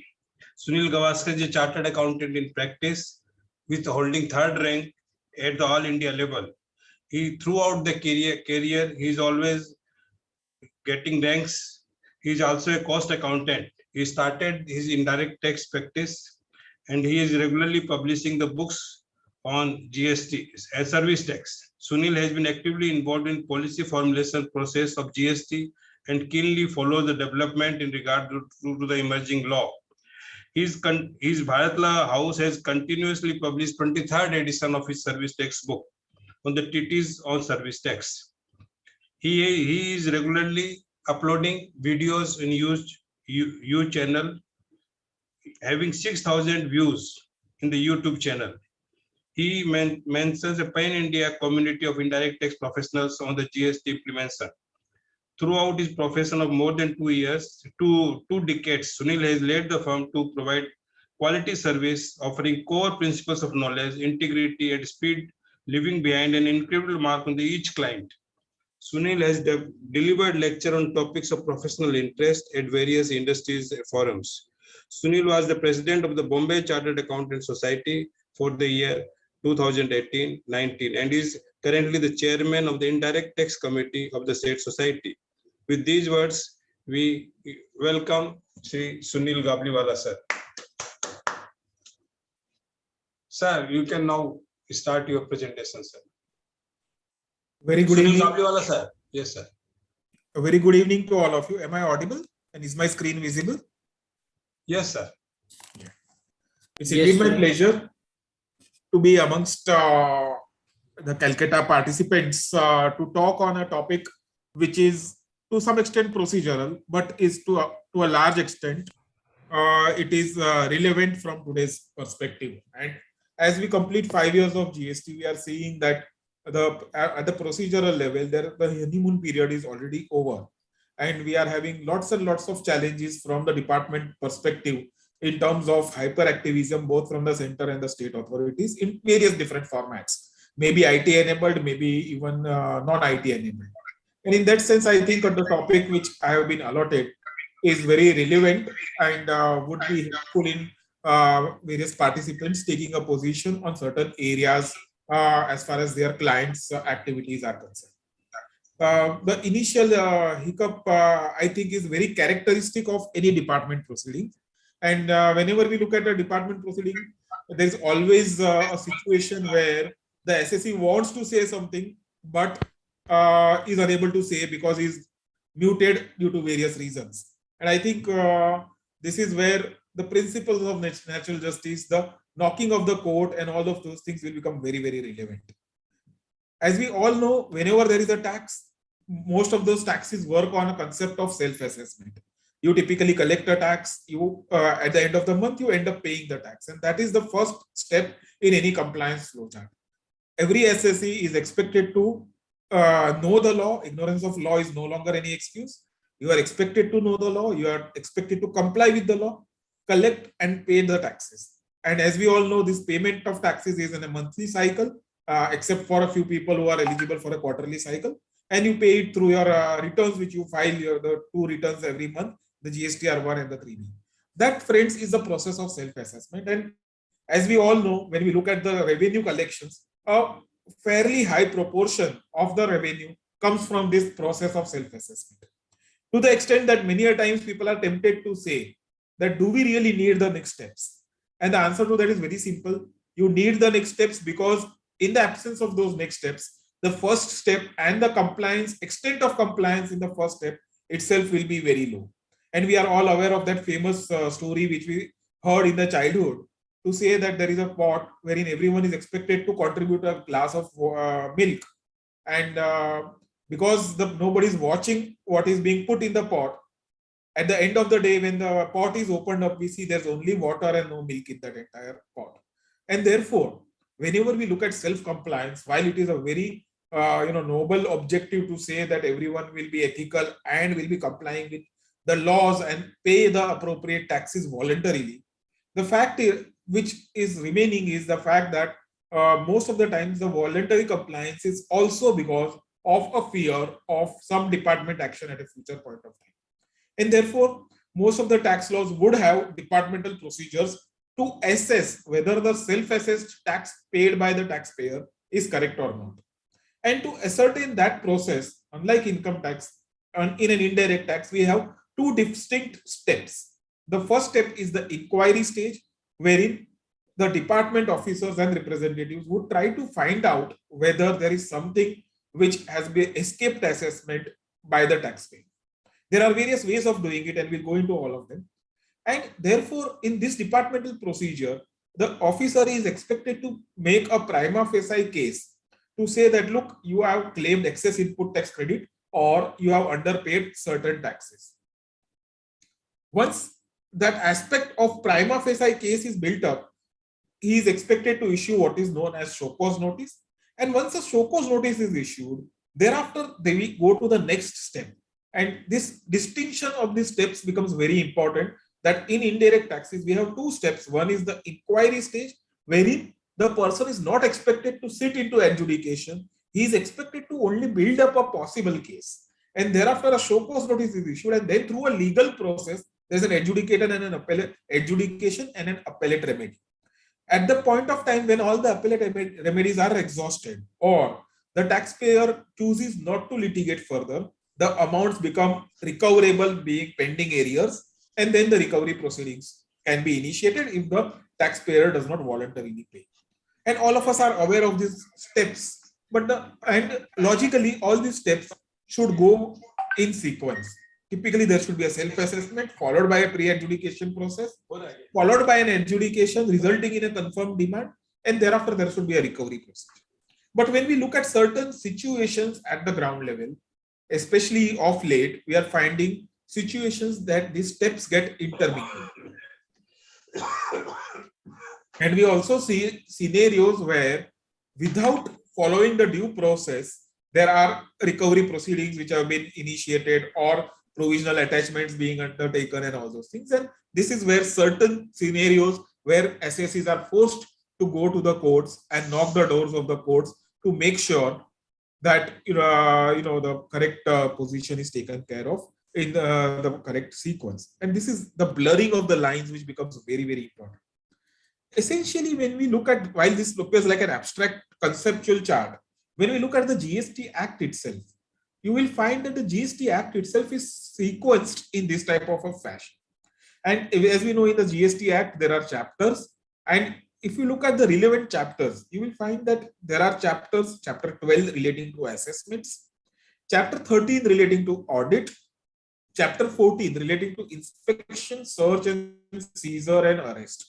Now, if you look at all these chapters, the idea in all these chapters is to really create a sort of a prima facie case, build up the evidence, build up the facts, and build up a case that, look, it appears that you have evaded some tax, or you have claimed input credit which was not eligible to you, or got a refund which you were not entitled to.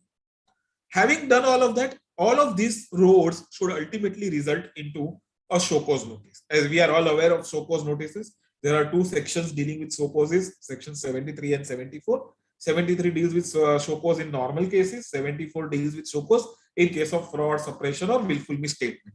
Now, those sections, as you can see, finds place in chapter 15, which is relating to demands and recovery. Again, that chapter itself gets divided into two broad baskets, 73 to 77 dealing with demands, whereas 78 to 84 dealing with recovery. So you can clearly see that there's a neat compartmentalization as far as the provisions of the law is concerned, and it follows the hierarchy which we discussed in the earlier compliance flow chart, that there has to be a mechanism of self-assessment, thereafter a prima facie case, thereafter an adjudication and an appellate procedure, and thereafter recovery following suit. Now, while all of this is there, what we practically see is at times there is a lot of blurring of these areas. And that's where I think what we will talk about today are some of the relevant provisions and some controversies and decisions given by the courts in this regard. Our objective today is to deal with section 65 relating to department audit. And thereafter we'll go to section 67, 68, where 68 will give a passing reference, and then go to 69, 70. 70 is something which we will discuss in detail, and primarily the objective is those 3 or 4 provisions which we will go into one by one. So friends, the focus areas. जो speed में करने वाला है उसको अटका देता है, वो अभी तक तो 40-50 तो कर देता है, काम ही नहीं हो रहा है, इससे मालूम पड़ता है ना, इसलिए लास्ट में सब झमेला होता है, लोग है ना, लास्ट में सब लगता है, तो तुम रात को कर सकेंगे इसको. Friends, I'll request everyone to stay muted unless there's a query or something. Definitely. Right?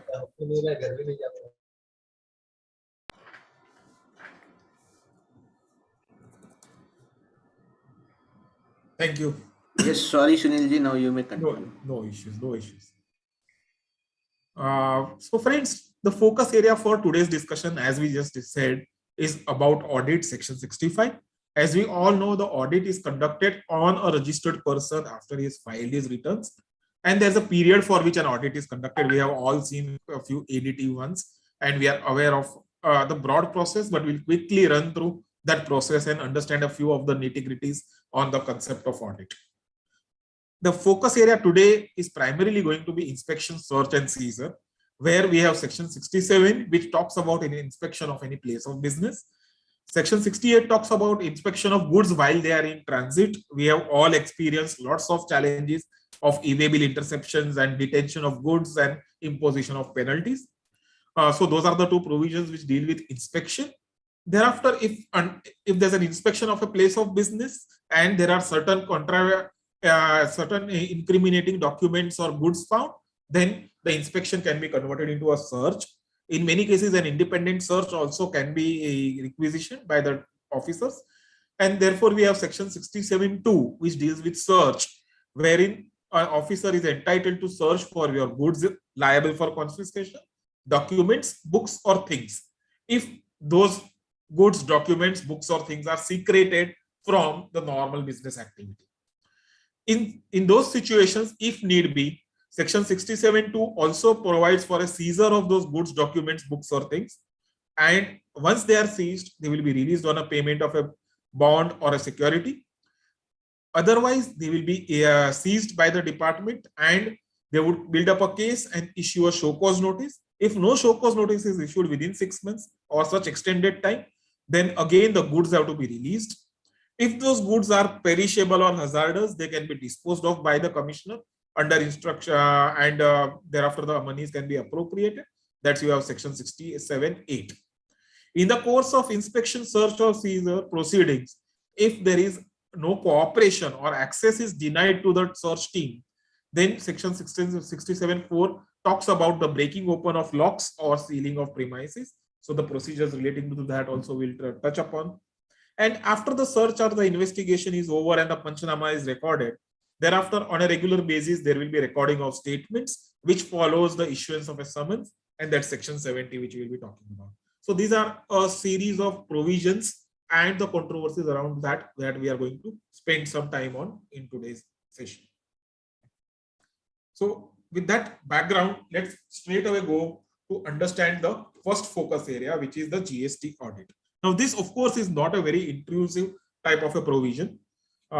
This has been there in the form of an EA 2000 audit, which ultimately got converted into a service tax audit, and we have at various points of times dealt with these types of provisions, especially when we have been dealing with the legacy central taxes. Those who have been dealing with the state tax authorities, they would find that yes, this is something slightly different, because the way the business audit or the investigation or the assessments was being conducted by the state tax departments was slightly different. And therefore, if you are under the state jurisdiction, you will find that there's a slightly different process which many state tax authorities follow in conducting this GST audit. Essentially, the way the provisions have been drafted with a little bit of improvement, these are flowing from the old service tax and the excise regime. And what section 65(1) basically tries to do is it says that it's an enabling provision, and it says that the commissioner or any officer authorized by him. And whenever we talk of any officer authorized by a person, we necessarily have to go to the mother notification 2 of 2017, wherein the powers of the proper officers have been delineated. So there is an audit section under the central tax authority. And similarly, I would believe that the state tax authorities should also, through a proper notification, create that type of an audit wing. So the commissioner or any officer authorized by him, by way of a general or a specific order, may undertake audit of any registered person for such period, at such frequency, and in such manner as may be prescribed. So essentially, if you look at section 65(1), it's very, very open-ended. It basically just says that if there is any registered person, we can undertake the audit of the returns which he has filed. We will define the period, the frequency, and the manner, and all of these come out in detailed guidelines, which we will be talking about the GST audit manual in a few minutes. But essentially, this is the starting point. And the key takeaway from here are two things. One is that the audit can be only of a registered person, not of an unregistered person. And secondly, the process of defining the person on whom the audit has to be done will come through a general or a specific order. And this is where we find that there are lots of gaps. In many cases, we've seen that an ADT 1 has been issued without there being a corresponding enabling general order or a specific order. And these are points which I'm sure will go to the courts as time progresses, and courts will have to look at whether the due process of the natural justice has been followed or not. Right now, we'll just park it at that point of time and go ahead in looking at the other provisions under section 65, which deal with the audit.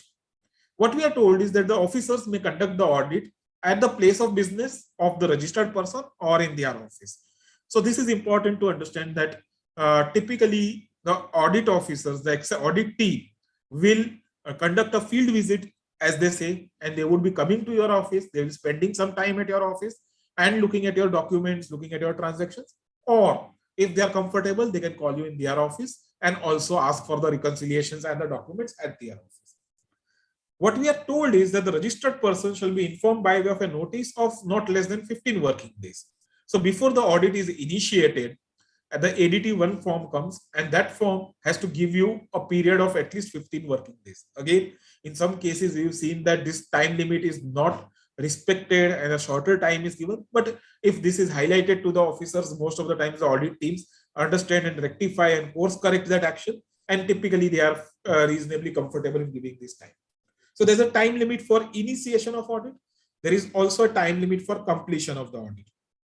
And for that, we are told that the audit will be completed within a period of 3 months from the date of commencement of the audit. Now, this date of commencement of audit itself has been defined, and that is the last point when all the documents have been submitted to the concerned audit team. And that's where while there is a outer limit of 3 months which has been given, because of the explanation and the definition of the date of commencement of audit, the outer timeline becomes slightly ambiguous and fluid. Now, we are told subsection 5 says during the course of the audit, the officer may require the registered person to afford him the facility to verify the books and furnish such information as may be required from time to time. Further, on completion of the audit, the proper officer shall submit a report about the findings, his rights and obligations. So this is the final audit report which comes. And where the audit results in detection of tax, then a show cause notice is issued. Again, we go back to our first slide wherein we talked about the scenario where everything ultimately culminates, all the roads result in the issuance of show cause notice as the final step. So that is as far as the statutory provision is concerned. But if you really look at the section, you will find that while it does say a few things, it does specify some timelines, and it does say that there will be an audit on the registered person, which will be a period-driven audit based on frequency and other things. How is all of this going to actually happen? There's nothing about that.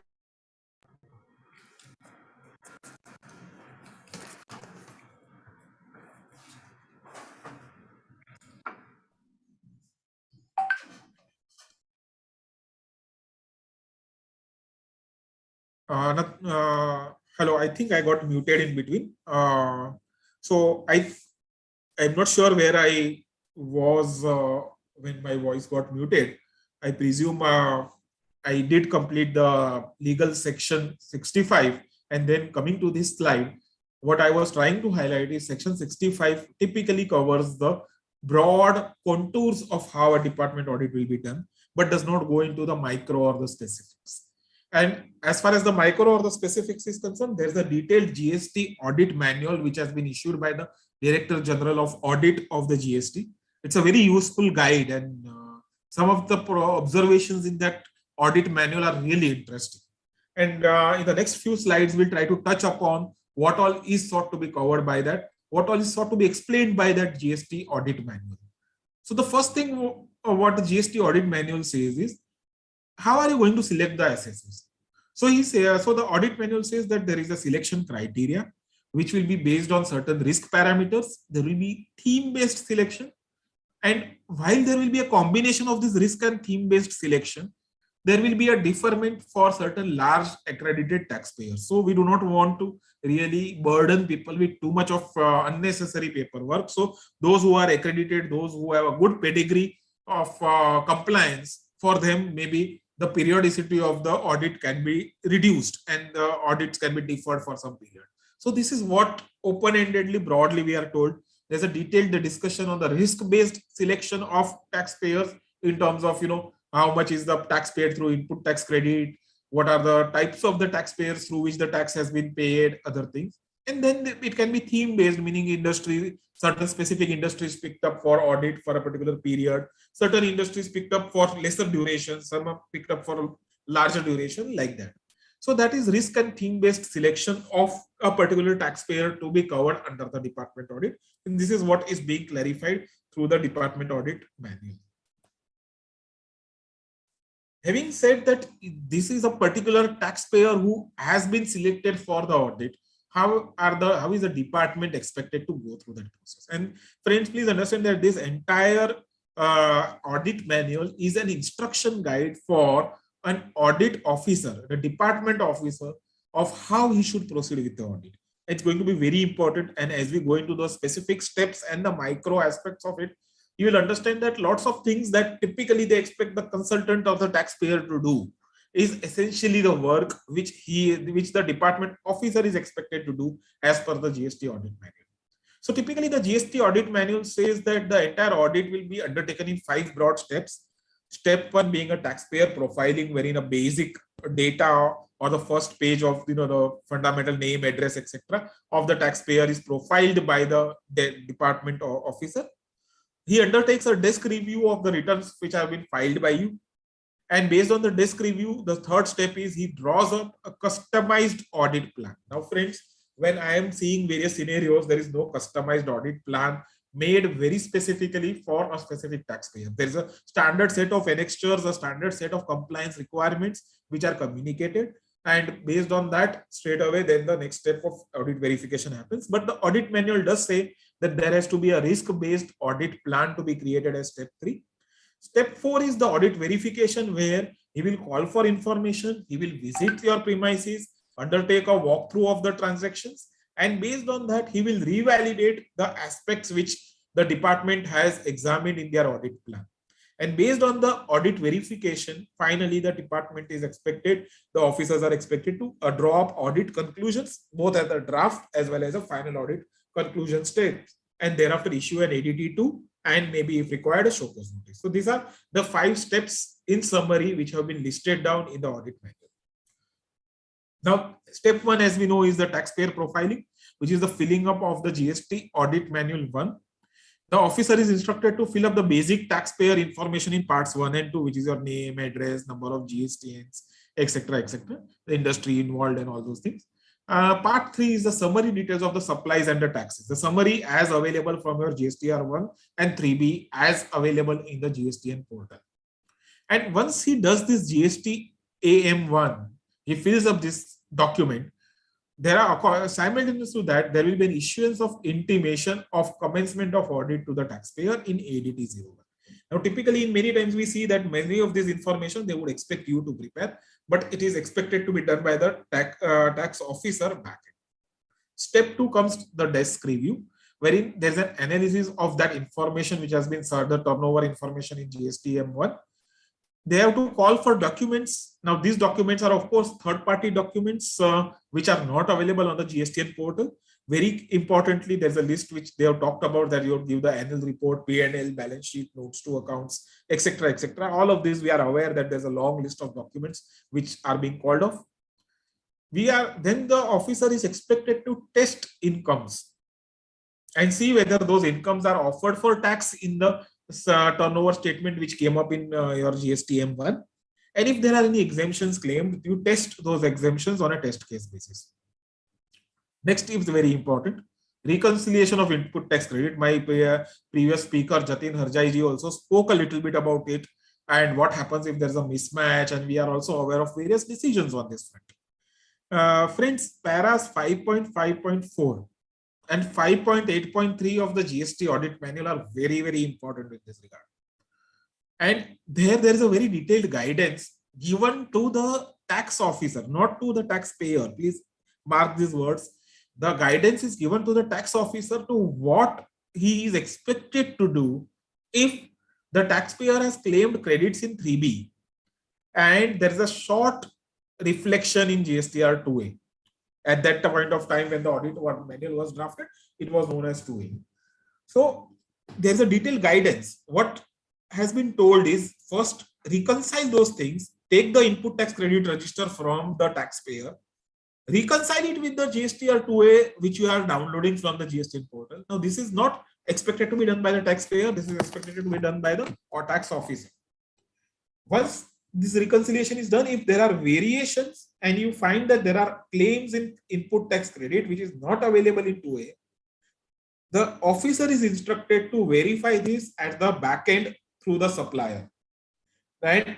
only if it is not matching, thereafter naturally the next steps of investigation and queries and all will start. Now, this is a very important point which I believe some of the decisions, while they are talking about matching and all those things, they have missed out on talking about this aspect, that there's a detailed guidance given to the audit teams of whose role and responsibility is it vis-a-vis the matching process, especially before Rule 36.4 was introduced into the legislation.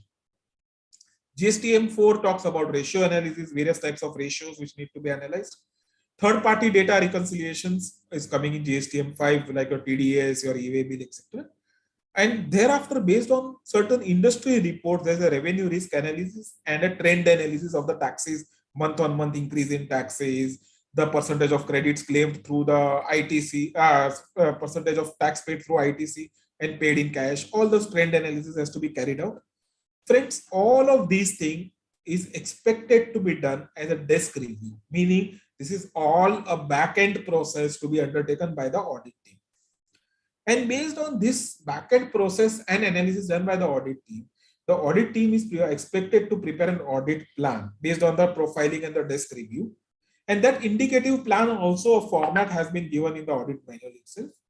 This indicative audit plan has to be internally reviewed and approved by the Joint Commissioner, and only thereafter they have to proceed to the next step of audit verification. In audit verification, necessarily, they would either, the audit team would expect to come to your location. Most of the times they are cordial. They would talk to you and then find a convenient time for your tax teams or your officers to be available. And accordingly, they would come around. Or they might, in some cases, they might even ask you to come to their offices. And the objective in the audit verification is firstly review of internal controls. They were expected to understand how the transactions happen, how you purchase, how you sell, what are the goods which are stored, what are the goods which you buy and immediately sell, whether you are a manufacturer or a trader, what are the types of records which are being maintained, where are the warehouses, how the goods flow, how the taxes are accounted in the books of accounts, do you send goods on job work, what are the documents in that regard. All those different types of transactions the audit teams would want to understand through an interview or through a discussion with the respective persons from the organization. And based on that, they would then fill up a questionnaire which typically covers various scenarios like the invoicing processes, accounts, GST returns, place of supply, how it is being identified, etc., etc.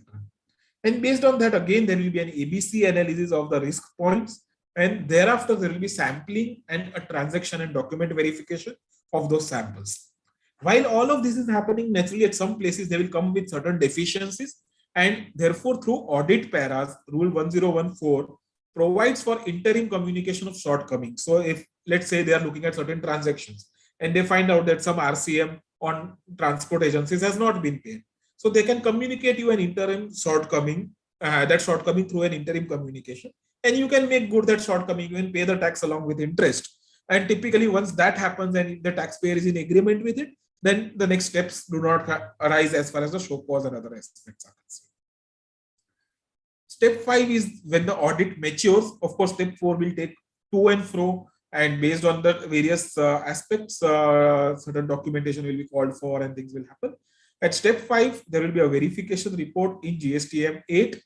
The draft audit report has to be placed before a monitoring committee, who will then examine each of the audit paras and give suggestions on whether that audit para should be dropped, or whether it should be closed, or whether it should be converted into a show cause notice. Accordingly, a final audit report has to be issued, and that final audit report has to be served in ADT 02 to the taxpayer, and a show cause notice is issued for all the open points as recommended by the monitoring committee. And those show cause notice, then of course the audit team has no role to play. Once the show cause notice is issued, it becomes answerable to your jurisdiction, and then it goes through the normal legal process. So this is how the process ideally is to be undertaken. I've gone purposefully a little bit fast because we have other topics to cover, and this is something which is more at a ground level. We are aware and we have been handling this on a day-to-day basis. But just one slide before we go to the next aspect of inspection, search and seizure and other areas, are some practical issues which we keep on facing in these areas. And I think the first issue which comes up is jurisdiction. The jurisdiction for an audit is as defined under section 6. And as we are aware, and when we go to inspection, we will see a slightly different version coming out over there. As far as taxpayers are concerned, while the central tax and state tax are similarly worded, they are two separate legislations. And at the time of introduction of GST, this aspect of administrative overlap was very much at the back of the mind of discussions and policy formulations. And therefore, the GST Council had a detailed discussion around this, and there was an allocation of the taxpayers to the center and the states. So certain taxpayers were allocated to the center, certain taxpayers were allocated to the states. And section 6 does talk about it. It does say that there is a concurrent jurisdiction, but if one of the authorities takes up an issue, then that the other authority will not undertake that exercise. And I think that as far as the audit is concerned, this jurisdiction becomes very, very relevant. If you are allocated to the state department, then the section 65 audit can come only from the state department. It cannot come from the center. The center ADT one in that scenario will be lacking a jurisdiction, and definitely one can knock the courts in those types of situations. The second issue which typically we are facing, and especially in the recent times wherein we had a pandemic type of a structure, was a scenario of physical versus virtual interactions. Now, typically, while in many cases the central authorities were flexible enough to have a virtual interactions, we found that the state tax authorities have been a bit hesitant, maybe because of technological challenges and many other reasons. But many a times the state authorities would insist on a physical interaction. Even the central authorities, for hearings and things like that, virtual interactions are a preferred mode in many situations. But in many cases, especially when there's a submission of data or basic explanation, especially when you're looking at an audit process, a lot of it is reconciliation related or documentation related. And therefore, the virtual interaction is not something which is really feasible in many situations. Now, when the audit really takes place, the next question which comes is, today, most of the organizations are maintaining their records and documents also in an electronic mode. And that is where certain provisions of the GST Act also permit maintenance of records on a computerized form. And if the organization is maintaining records in that format, maybe let's say the officer insists on an invoice or certain document or a transport proof, a scanned copy or a digital version of that copy, typically we have seen the tax officers respect those types of documents and should not create a problem. In one or two situations, if the officer is too finicky about it, you might take a printout and submit it. Otherwise, typically electronic records are acceptable in these types of situations. What is the extent of submission of documentation? We saw in the earlier slide. If you look at the audit manual, it's only the taxpayer-centric documentation which is expected to be submitted. But we are aware that in many cases, they would expect you to provide a consolidated GSTR 1, consolidated GSTR 3B. Honestly, all this information is readily available in most of the ASPs, GSPs, and therefore it does not make sense in fighting a battle on these types of smaller issues. Technically, the requirement of all this is from the portal itself, which basically the officer himself can download, but he expects you to do it. If he expects you to do it, most likely than not, it does not make sense to fight, though technically you could fight that entire battle on this point.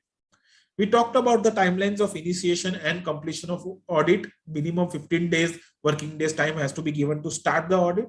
Completion of audit is 3 months from submission of all the information. If it is not done, then necessarily the audit process concludes at that point of time. One challenge which we are seeing is many a times, because this completion of audit is open-ended, being the last date of submission of information, if the taxpayer has not submitted information, and in the meantime the team gets changed, the excise audit team gets changed, there's a lot of duplication of efforts which will naturally increase a lot of timelines. And that's where I think a little bit of soft skills of how to handle on a day-to-day basis these types of aspects will become very, very relevant. So that is on the audit side of the entire discussion. We now go to the second basket of today's discussion, which deals with inspection. And this is not as mild as audit was. This is much stronger.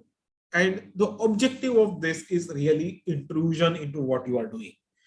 most of the times, or rather all the times, an inspection happens unannounced. It's a sudden activity which happens. Section 67(1) deals with it. Section 67(2) will deal with search, and we'll talk about the distinctions as we move into detail into these aspects. Let's go to inspection. And as I told you, inspection is of a place of business. What section 67(1) says is, where the proper officer, not below the rank of a joint commissioner, has reasons to believe that, now you'll see certain parts are being highlighted. There are specific reasons. There's some discussion or a controversy around that aspect, and we'll be talking about it in the subsequent slides. But let's first read what section 67(1) has to say. It says, where a proper officer not below the rank of a joint commissioner has reasons to believe that either A, a taxable person has suppressed any transaction relating to supply of goods or services, or both, or the stock of goods in hand, or has claimed input tax credit in excess of his entitlement, or has indulged in the contravention of any of the provisions of the Act or the rules with an intent to evade tax. Or, so the first provision is about a taxable person, and there are three eventualities as you can see here. Suppression of a transaction, excess input tax credit, or indulged in contravention of the provisions of this Act. And typically a question which comes up is, if you compare these wordings with the wordings of section 73 dealing with the show cause notice, you will find that the wordings here are very restrictive. To give you an example, if you have classified a transaction as being liable for 12%, but the officer feels that this should not be 12%, this should be 18%. So there's a classification dispute. And then the question which comes is, can a classification dispute be treated as a reason to believe that there is a suppression and therefore there is an inspection? And my belief is that the answer would be clearly no. Here we are talking about suppression of a transaction and not underpayment of tax. Section 73 talks about an underpayment of tax. Now, suppression of transaction is very different. Here, all my transactions are recorded. It's only that I believe it is 12% and the officer believes it's 18%. And in these types of interpretation issues, according to me, the reasons to believe do not exist about suppression, and therefore they cannot constitute a valid reason to believe for an inspection to be initiated. So the first part is as far as a taxable person is concerned. The second part is for a person who is a transporter or a warehouse keeper. And if he's having some goods or he's having some documents or records which are likely to cause evasion of tax, then even a transporter or a warehouse keeper can be inspected. Now, so we are told where a proper officer has reasons to believe that these situations exist, he may authorize in writing, and there's a document called INS1 which will be issued, any officer of central tax to inspect any place of business. Now, this is important, any place of business of a taxable person or the transporter or the warehouse keeper. Now, one important interesting aspect which comes is that towards the end of the entire section, you will find that there's a phrase or any other place. So what is the scope of this word any other place? Does it extend to situations of a normal taxable person, or does it apply only to a transporter or a warehouse keeper? Now, as you can see, there are two distinct set of persons covered here, a normal taxpayer and a transporter or a go down keeper. I would believe this any other place is linking itself with subclause B. If you read subclause B, there is a phrase warehouse or a go down or any other place. And that exact word is flowing into the last link. Therefore, this any other place will mean a place where the goods are the goods are being kept or the accounts are being kept. It does not authorize a taxable person's any other place which is not his place of business to be inspected. To give you an example, whether a residential premises of a taxable person can be inspected or searched, unless there is a reason that registered premises or the residential premises has certain records which are required or relevant to the supply of goods or business. Unless that is established, a residential premises cannot be searched. That is what I would believe. And there are some certain judgments which also would touch upon these aspects. Now, what we'll do is we'll try to understand each of these clauses one by one in a little bit detail. And the first part which comes up is where the proper officer. And because of canon Supreme Court decision, there's always this question of where we are talking about the proper officer. So it has to be a singular officer. Who is that officer and how does he get that jurisdiction?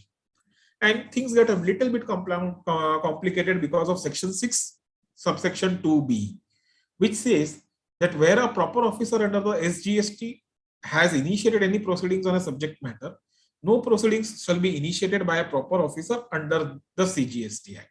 So typically, this is the respect which I was trying to talk about, the respect towards a single administration. And that has been incorporated in the GST Council minutes and in section 6(2)(b).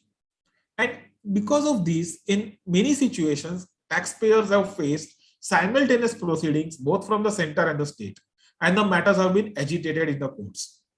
Now, in this aspect, there is a circular issued by the government, and that circular is interesting. It says GST Council in its meeting held in January 17 decided that while 6(2)(b) is there, there's also this thought process that only there should be one jurisdiction, either the center or the state handling it. There was a very important exclusion in the GST Council minutes, which said that intelligence-based enforcement action can be taken by both. And based on that, the CBC issued a circular. And therefore, there is that debate that is it a scenario that investigation, inspection, search, seizure proceedings can be simultaneously done by both, and whether parallel proceedings are valid? A lot of matters went to the courts, and to summarize the story, most of the courts have held that both the authorities can simultaneously investigate. You can look at a few decisions which have been mentioned here. One stray decision, again, it's a prima facie stay case from the Calcutta High Court, says that no, only one of the authorities can investigate. But I'm afraid most of the other courts are lenient on this process and would say that yes, in view of the GST Council minutes, in view of section 6(2)(b), which not only says that no proceedings shall be initiated, it doesn't give an absolute denial. It says no proceedings shall be initiated on the same subject matter. And therefore, if two authorities have two different reasons to believe, maybe the subject matter no longer remains the same, and therefore this saving also does not help. That is what most of the courts have typically held. And therefore, to summarize this thought process, while there is an argument which is possible, parallel proceedings, courts have been lenient, and I would believe that there's not too much to fight on this aspect. On the other aspect, the proper officer not below the rank of the Joint Commissioner, courts have been unanimous. Wherever there have been errors and a person below the rank of a Joint Commissioner has authorized an inspection or a search, courts have been striking down that process as illegal. Many decisions on that front. And if you can see, most of these decisions are older ones. The tax authorities have also matured themselves to understand this limitation. And today we will find that there are very few situations where an INS1 is not signed by a Joint Commissioner or a higher authority. In case it is signed by a lower authority, I think this is a very important point to take it at the first stage itself and question the jurisdiction, and therefore try to declare the entire process itself as invalid. So that's the first part, friends, which we talked about, the jurisdiction of a person to conduct an inspection. And a similar discussion would apply for search also. So we will not discuss that when we go to section 67(2). The next aspect from inspection is that there has to be a reason to believe. The proper officer should have a reason to believe. And this phrase reason to believe comes from the Indian Penal Code. Section 26 says a person is said to have a reason to believe a thing if he has a sufficient cause to believe that thing, but not otherwise. Now, this again is very, very subjective. And if you go back to the to the Delhi High Court decision in the Balwant Singh's case, you will find that the existence of a reason to believe is subject only to a limited scrutiny. And court cannot substitute its opinion for that person who is carrying out the inspection. Inspection must not lightly or arbitrarily invade the privacy. There should be a reasonable satisfaction that it is necessary. If the grounds, now this is important, if the grounds on which reason to believe is founded are non-existent, then the exercise of the power would be bad and the court could intervene.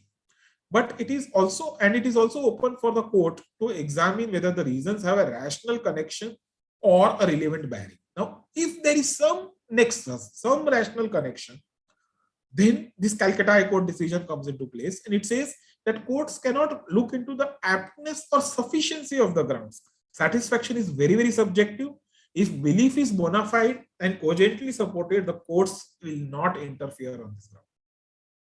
Similar provisions in Greaves Cotton, RCI, all of these cases, we have similar type of observations coming up. And therefore, typically, I think the process is well settled that yes, there has to be some reason to believe. That reason has to have some nexus with the investigation. Once that is there, it's not a scientific proof. There you will go on with the burden of proof is very limited on the department. That is what all these decisions broadly try to bring about. More importantly, a question which comes is whether a copy of the reasons can be demanded. And this is where the Supreme Court is not giving a very good answer. It says recording of reasons is necessary. But just because the reasons are recorded, it would not confer a right on the SSC to ask for the reasons. Because the whole objective of inspection is a surprise. And therefore, if the reasons have been given, then that view would be counterproductive to the entire exercise. And therefore, at the time of the inspection or the search, you cannot insist on a copy of the reasons to believe. It is only after the commencement of the assessment, after completion of search, that the reasons to believe needs to be disclosed. Now, this is an important caveat, and therefore, while we can talk about whether there were adequate reasons to believe or not, it is to a large extent theoretical. Finally, we are told that the proper officer, if these reasons to believe for the 4 or 5 things exist, then he may authorize in writing. So what is meant by an authorization in writing? And there's a detailed form called GST INS 1, and the format has been issued, and you can see on the right side of your screen the format. You can see that there is ABC, and this is exactly how the section 67 is drafted. So A and B deals with the situation of inspection, C deals with the situation of search. And between A and B, A is for the taxpayer, B is for the transporter or the warehouse keeper. And accordingly, the proper, the joint commissioner will tick up the proper columns. He will instruct the proper officer through the above part wherein the proper officer is asking him to do the inspection. And therefore, you can see that after ABC, there are 2 boxes. The first box is for inspection. The second box is for search and seizure. Now, this is very important. You need to check the INS 1 and see whether the correct boxes are ticked and the actions taken by the search team are related to that box itself. It's important to note that the authorization is issued to a company for a specific company. And if the authorization is in the name of Mr. X, then no proceedings can be initiated against Mr. Y. They will have to obtain a fresh inspection INS 1 against Mr. Y. We have a case from Bombay High Court wherein the bank account of a director was attached for inspection or a search which was conducted against a private limited company, and the Bombay High Court was keen enough to squash the proceedings and say that this is an illegal proceeding and it is invalid.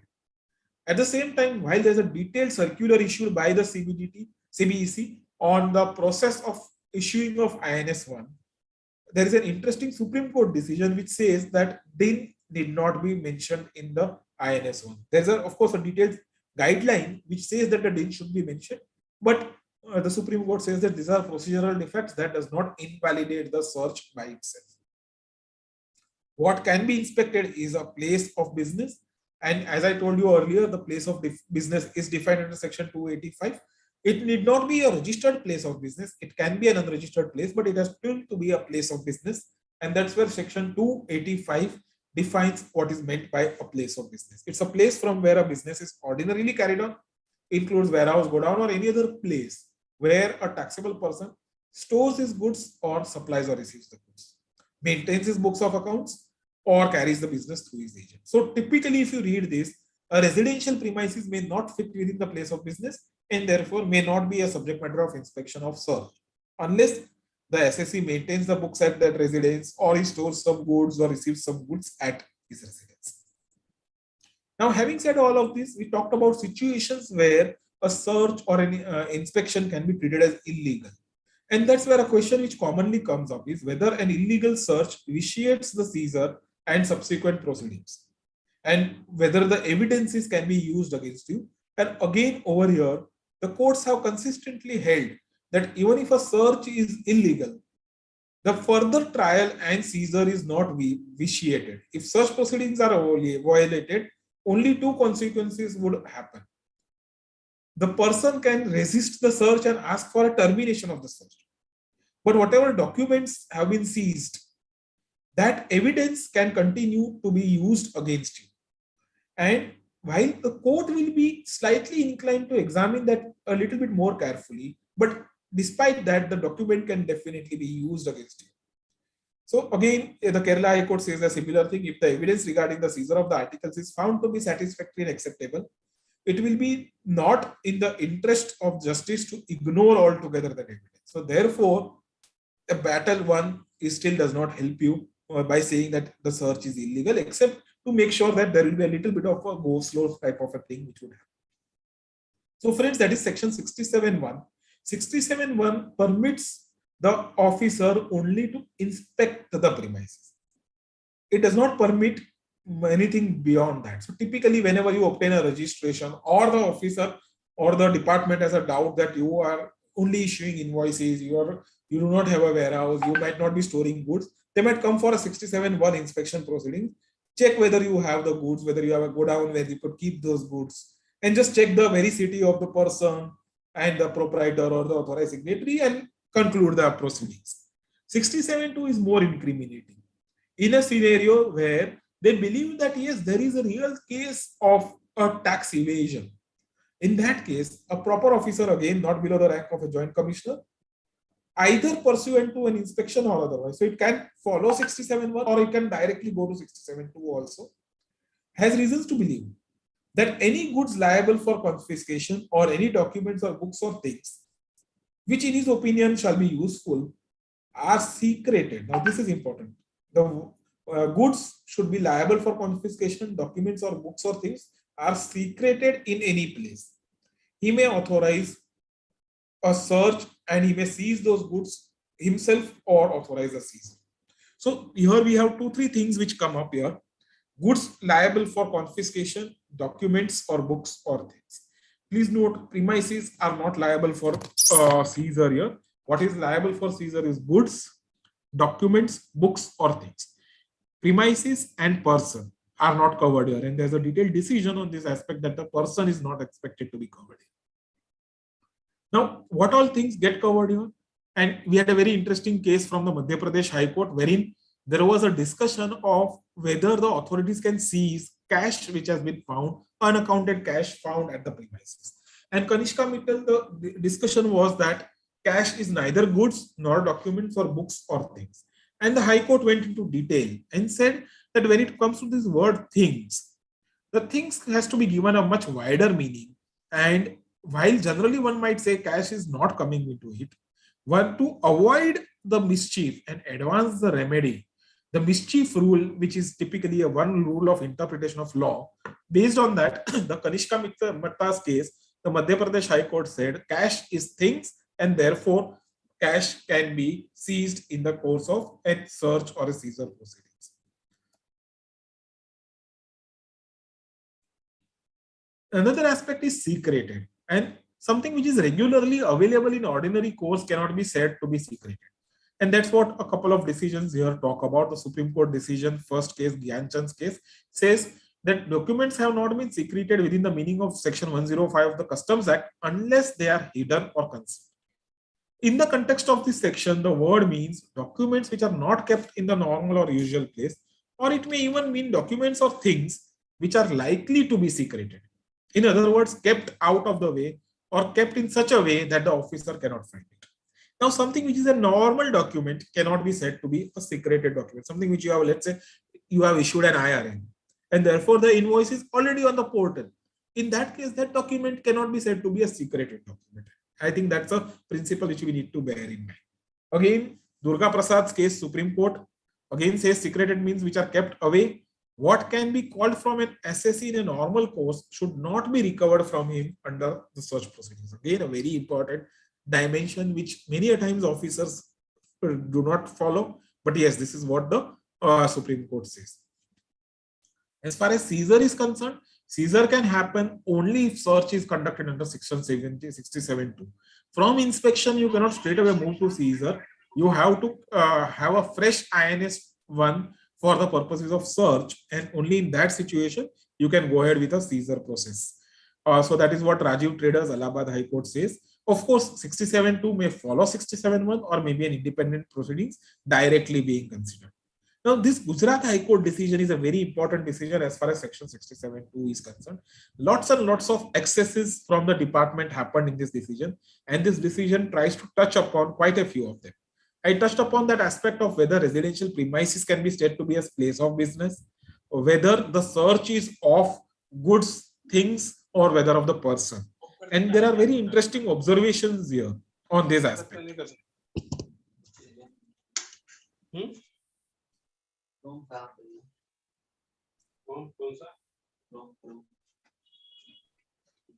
Yeah. So what does the Gujarat High Court say? It says, considering the provisions referred to above, it is apparent that the officer who is armed with a search warrant is authorized to search the premises and to seize goods, documents, articles, or things. The provisions, now this sentence is very important. The provisions nowhere arm the officer to search any person or to remain in the premises after search is over, or to monitor what the person residing in the premises is doing, or to reside in those premises. Now, this is very important. It clearly says that the scope of the search and seizure is limited to searching the goods, documents, articles, and things and seizing them. And once that part is over, they should go away. They should not continue to stay there. Again, the same decision says the only, as rightly pointed out by the learned amicus curiae, and this again came up as a discussion point because the department, the state government there, tried to say that I want to record a statement of a particular Mr. XYZ because he is the mastermind behind all these activities and he is not available. So till the time he doesn't come, we will not go. And this is where the Gujarat High Court says that the only power to record statements is traceable to section 70. Now, this is very different from income tax. Just because there is a search or a seizure proceeding, that does not permit the officer to record statements. The power to record statements comes from section 70, which requires the concerned officer to issue summons by following a due procedure and thereafter record his statement. So this is a very important observation, and we'll go into section 70 in a few minutes, where we'll talk about this in a little bit more detail. So that's the limited scope of search and seizure of goods. If the goods have been seized, what happens next? We touched upon it to start with, to say that section 67(6) will permit you to get your goods released against a bond or a security submitted by you, a bank guarantee or something like that. The officer will issue you a notice. If he does not issue you a show cause notice, the goods have to be returned within 6 months to you. Rarely it happens. Most of the times there will be an extension and there will be also a scenario.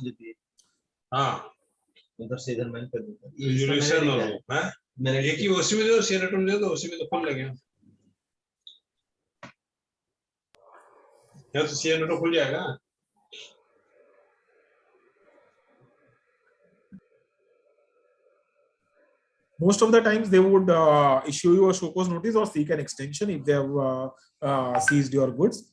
If there are hazardous goods, they can be disposed of by the government. Please note that there's a distinction between seizure and confiscation. So confiscation, as we know, where in detention of goods under e-way bill provisions, there's a confiscation which happens, where in a confiscation, the title vests with the government. In a seizure, the ownership of the goods continues with you. It is just that you are prohibited from selling it.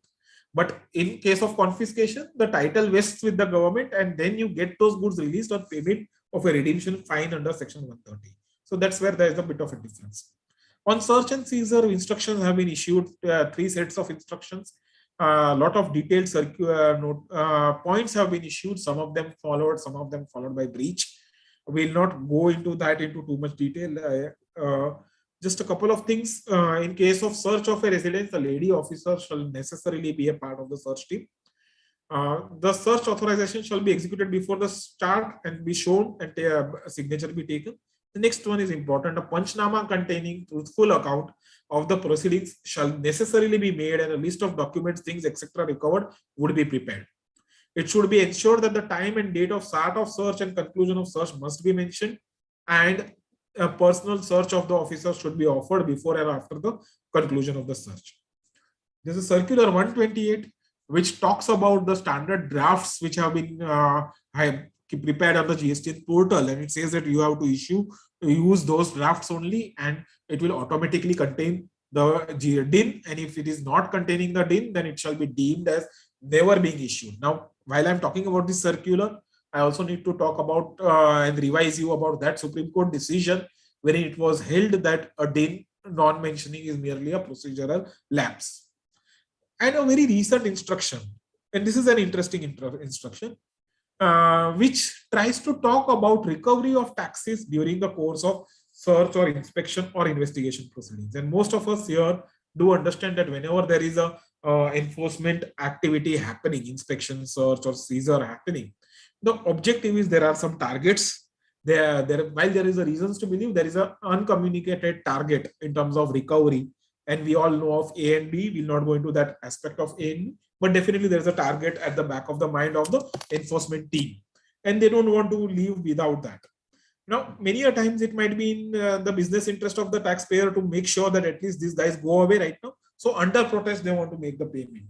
And there had been a lot of action around this. And this was where I think I'll just take you through that aspect where, you know, we are aware that a very interesting case of Swiggy happened, Bundle Technologies, where a huge sum was paid overnight during a research. And thereafter, the taxpayer went to the High Court, knocked the doors of the High Court and said that I had paid this tax under duress. And it was, though it is mentioned as voluntary, it's not actually voluntary. And the High Court ordered, the refund, immediate refund of those amounts, and it came down heavily on the department. In fact, there's another decision of the Ahmedabad High Court which said that no recovery should be carried out during the search process. If the SSE wants to make voluntary payments, he can do through DRC3 on the next day. Similarly, in Madras High Court, it was held that admittance tax statement under duress cannot mean it's a self-assessment. So all these cases where payments are forced during a search was creating a lot of controversy.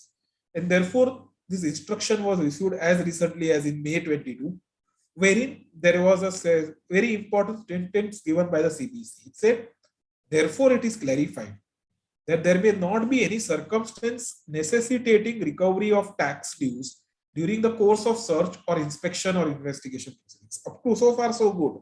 They are saying that there may not be any circumstance because you are come here to just look at the documents. Thereafter, you will prepare a prima facie case and then issue me a show cause notice. So there's a question of me paying anything right now. But it does not stop here. It says, and this, however, is a word which creates a lot of difficulty. There is also no bar on the taxpayers for voluntarily making the payments on the basis of ascertainment of their liability of non-payment or short payment of taxes before or at any stage of such proceeding. So this, however, actually nullifies that entire instruction. And we all understand that when we talk about voluntary, nothing is voluntary. All of this is forced. Though ultimately you end up paying through a DRC3, which is mentioned as a voluntary statement. And that is many a times an aspect which is required to be done. And then the questions which come up is whether you can make voluntary payments by registering a protest. I would believe yes, you could do so. How to make the payment? You have to be very, very careful. If let's say it's an output tax related liability, and if you're paying through a DRC3, you may not be able to pass on credit through the GSTR1, because GSTR1, you will have to upload the tax invoices. And if you upload the tax invoices through GSTR1, the liability will get auto-populated in GSTR3. Again, if you are paying through a DRC3, will you mention 73 or 74?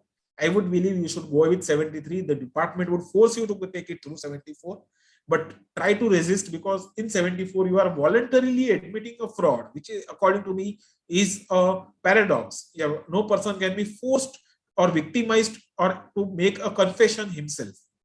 And of course, whether you pay through cash ledger or credit ledger, I would believe you could pay through the credit ledger, but we have that Jyoti construction, which Jatin Harjai also explained just before my session. The previous speaker did explain that decision to some extent.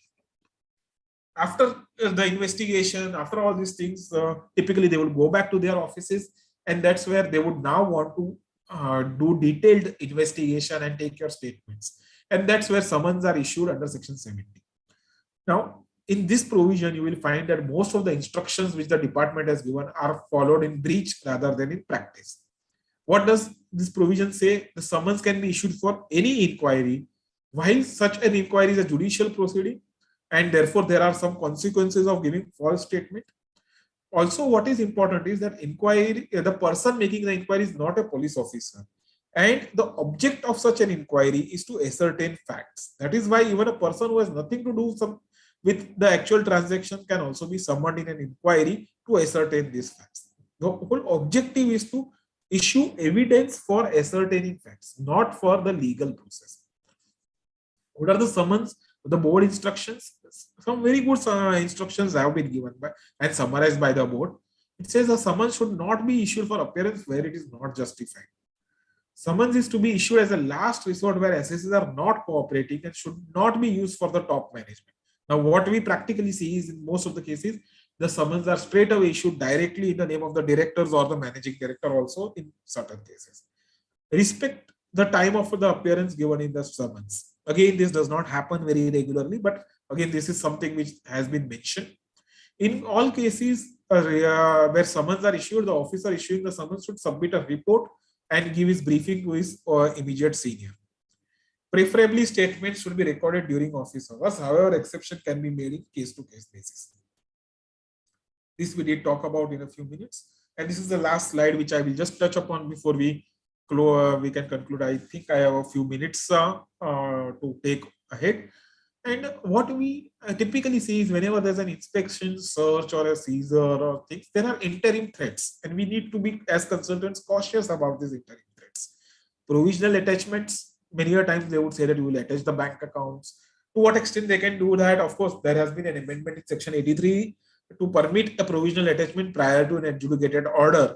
Despite that, whether it's going to be a very regular type of an activity is something which one has to, as on a field, on a case-to-case basis, one has to be, eventually looking at the situation and taking a call. Extension of investigation to third parties is a threat which is very commonly raised. A threat of arrest or prosecution, again, though we are aware that there are guidelines for that and there's a limit of 5 crores of tax evasion, but again, on a day-to-day basis, we find many a times this threat being made so that the person under pressure buckles up to a certain target or certain thing. Cancellation of registration, blocking of input tax credit, all of these are threats which one will navigate, and based on various soft skills and experience, one will have to actually, there's no single answer which how one will approach these types of situations. But of course, the end objective here is to make sure that they go back to their premises, they issue you a show cause notice, and therefore you can start a civil structured legal matter. And while you would always want that as an objective, the department's objectives are always different. And therefore, if there are excesses or abuses, at various points of time, you will have to keep on questioning, asking this question. Is this the right time to approach the High Court? The answer to that, as I told you, is always going to be subjective. And in that sense, I think I just want to wind up with a small caveat on the professionals, because I understand that lots of the participants today would be tax professionals, and of late we are seeing a lot of action being undertaken against the tax professionals also. And that's where, as professionals, while we might want to defend or react to those types of situations in various different ways, it's important for us also to make sure that we understand the line of divide of what are the things which a consultant should do, what he should not do, and in a zeal to safeguard the taxpayers' interest, we shouldn't end up or cross the bridges to an extent that we ourselves become victims of this entire process. So that is, I think, an important aspect which we should bear in mind. I think with that, I will wind up my discussions. Over to the organizers to take it ahead from here. Thank you.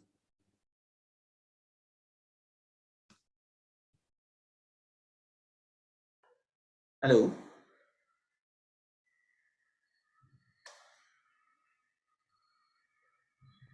Hello. Yeah, I have done from my side. Yes, sir. Sir, we have some queries like, yeah, GST, you have discussed very well. But as an statutory auditor, sir, how do we come to know like if any things are going wrong with the client in terms of GST? Income tax, we are quite aware because we get the outstanding demand portal, we look at the traces portal, take their screenshots and all. But as a statutory auditor or maybe internal auditor, maybe how do we get that assurance from our clients? What should we demand from our clients in terms of requisition? Can you please throw some light on that? Yeah, it's a very important question, Anshul, that as a statutory auditor, an auditor is expected to have knowledge about the working knowledge about the other laws. And I'm sure that a statutory auditor or his team would have some fundamental basic working knowledge of GST. Correct. Ensuring compliance with the GST regulations, a lot of these notices appear on the GSTN portal. So one important thing which definitely you should request the taxpayer is that he either provides you the login ID passwords or your team sits with his team and you inspect the portal, because there's an entire section called notices on the portal. So if there are any notices there, you will get a heads-on on understanding what are the issues against the taxpayer, whether he has replied to the notices, and then evaluate the merits of those respective legal cases. So that is, I think, the first starting point. The second point which you will also have to look at is have a very broad prima facie comparison or reconciliation. The taxpayer is expected to file a reconciliation statement, and once he files a reconciliation statement, you can actually review those statements and make sure that yes, if the taxpayer is disclosing a turnover of 50 crores, whether that 50 crores he has paid the appropriate taxes or not. I would not say that you need to go into extraordinary detail to question each and every action taken by the taxpayer, but a prima facie comfort that is primarily compliant with the laws is, I think, a responsibility of a statutory auditor, and he will have to satisfy himself in this regard. So, but the challenge is like for companies like Reliance or maybe some other big companies, they have registration in almost all states and multiple registrations, sir. That's So, true. like in income tax, we get a consolidated and there is only one portal, one login. Yes. Is there any software available in the market or any I think many database where we ASPs, can... GSPs do permit you PAN number based logins, but of course, all of this is through authorization from the company. Okay. So you can have a group of GSTINs for which all the notices and everything can be downloaded at one go. And sir, a few of our clients have been released for circular trading, for which we had certified the sales and purchase. I mean to refer the CA fraternity, the auditors fraternity. So now what would be the fate of auditors? Like the department says that there is no any actual movement of goods and they are released to be in circular trading just for passing on credit or maybe just boosting up the top line. So here there are two things. One is when you did the audit, you need to have a prima facie comfort that the transactions happened. So you had the documents and you, based on the documents, you took a position that these are genuine transactions. In most of the circular trading transactions, there would be a transport proof, there would be an e-way bill available, there would be an account payments made. All those documents would be available. Now you also have to see the type of the goods which are involved, and then maybe courts at some date will decide whether as an auditor you were reasonable enough in taking a position that the transactions are correct, or is this a scenario where you owed a duty to go into much more detail than what you had done. So that is where, because basically the case which will have to be built up is that you were either primarily negligent or you were hands in glove with the management. Now, if these two are the areas which, when I concluded my talk, I said that a professional should know his boundaries. These are the things which one will have to be a little bit careful about.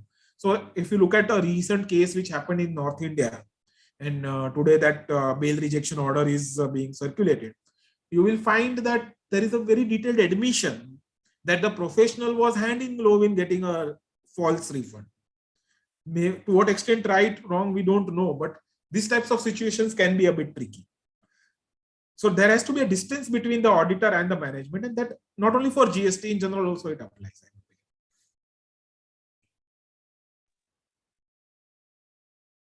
Thank you, sir. We'll also connect with you offline on advisory and litigation matters. Now, our attendees have been patiently listening our learned speakers who have thrown much light on the advisory and the litigation part, for which VCAs are not that much very expert. We always keep up running behind reconciliations and GST audits only. So thank you for the elaborative information, and the presentation was full of flowcharts, so that even if we haven't learned GST, or maybe we are all chartered accountants who did not have uh, majorly GST as a part of CA final syllabus or CIPCC, because GST dot just came in 2017. So looking at the presentation, we came to a liquid conclusion on covering various aspects like what would be the flow steps and all. So thank you with our folded Thank hands. you, sir. Now I would request formally our Gidari Lalji to please conclude the session and extend a formal vote of thanks to all the participants and the learned speakers. Thanks, sir, for nice presentation in spite of such short time, sir. And thanks to all the participants who has taken out time to attend the seminar. We are looking forward for such sessions in the near future, sir. Thanks to all, sir. Thanks, sir. We can conclude the meeting now. Thank you, sir. Thank you. Thank you, Anshul. Thank you, our learned speakers. Thank you, Gidhari ji. Thank you, all my friends who have attended the session. Thank you so much. Looking forward for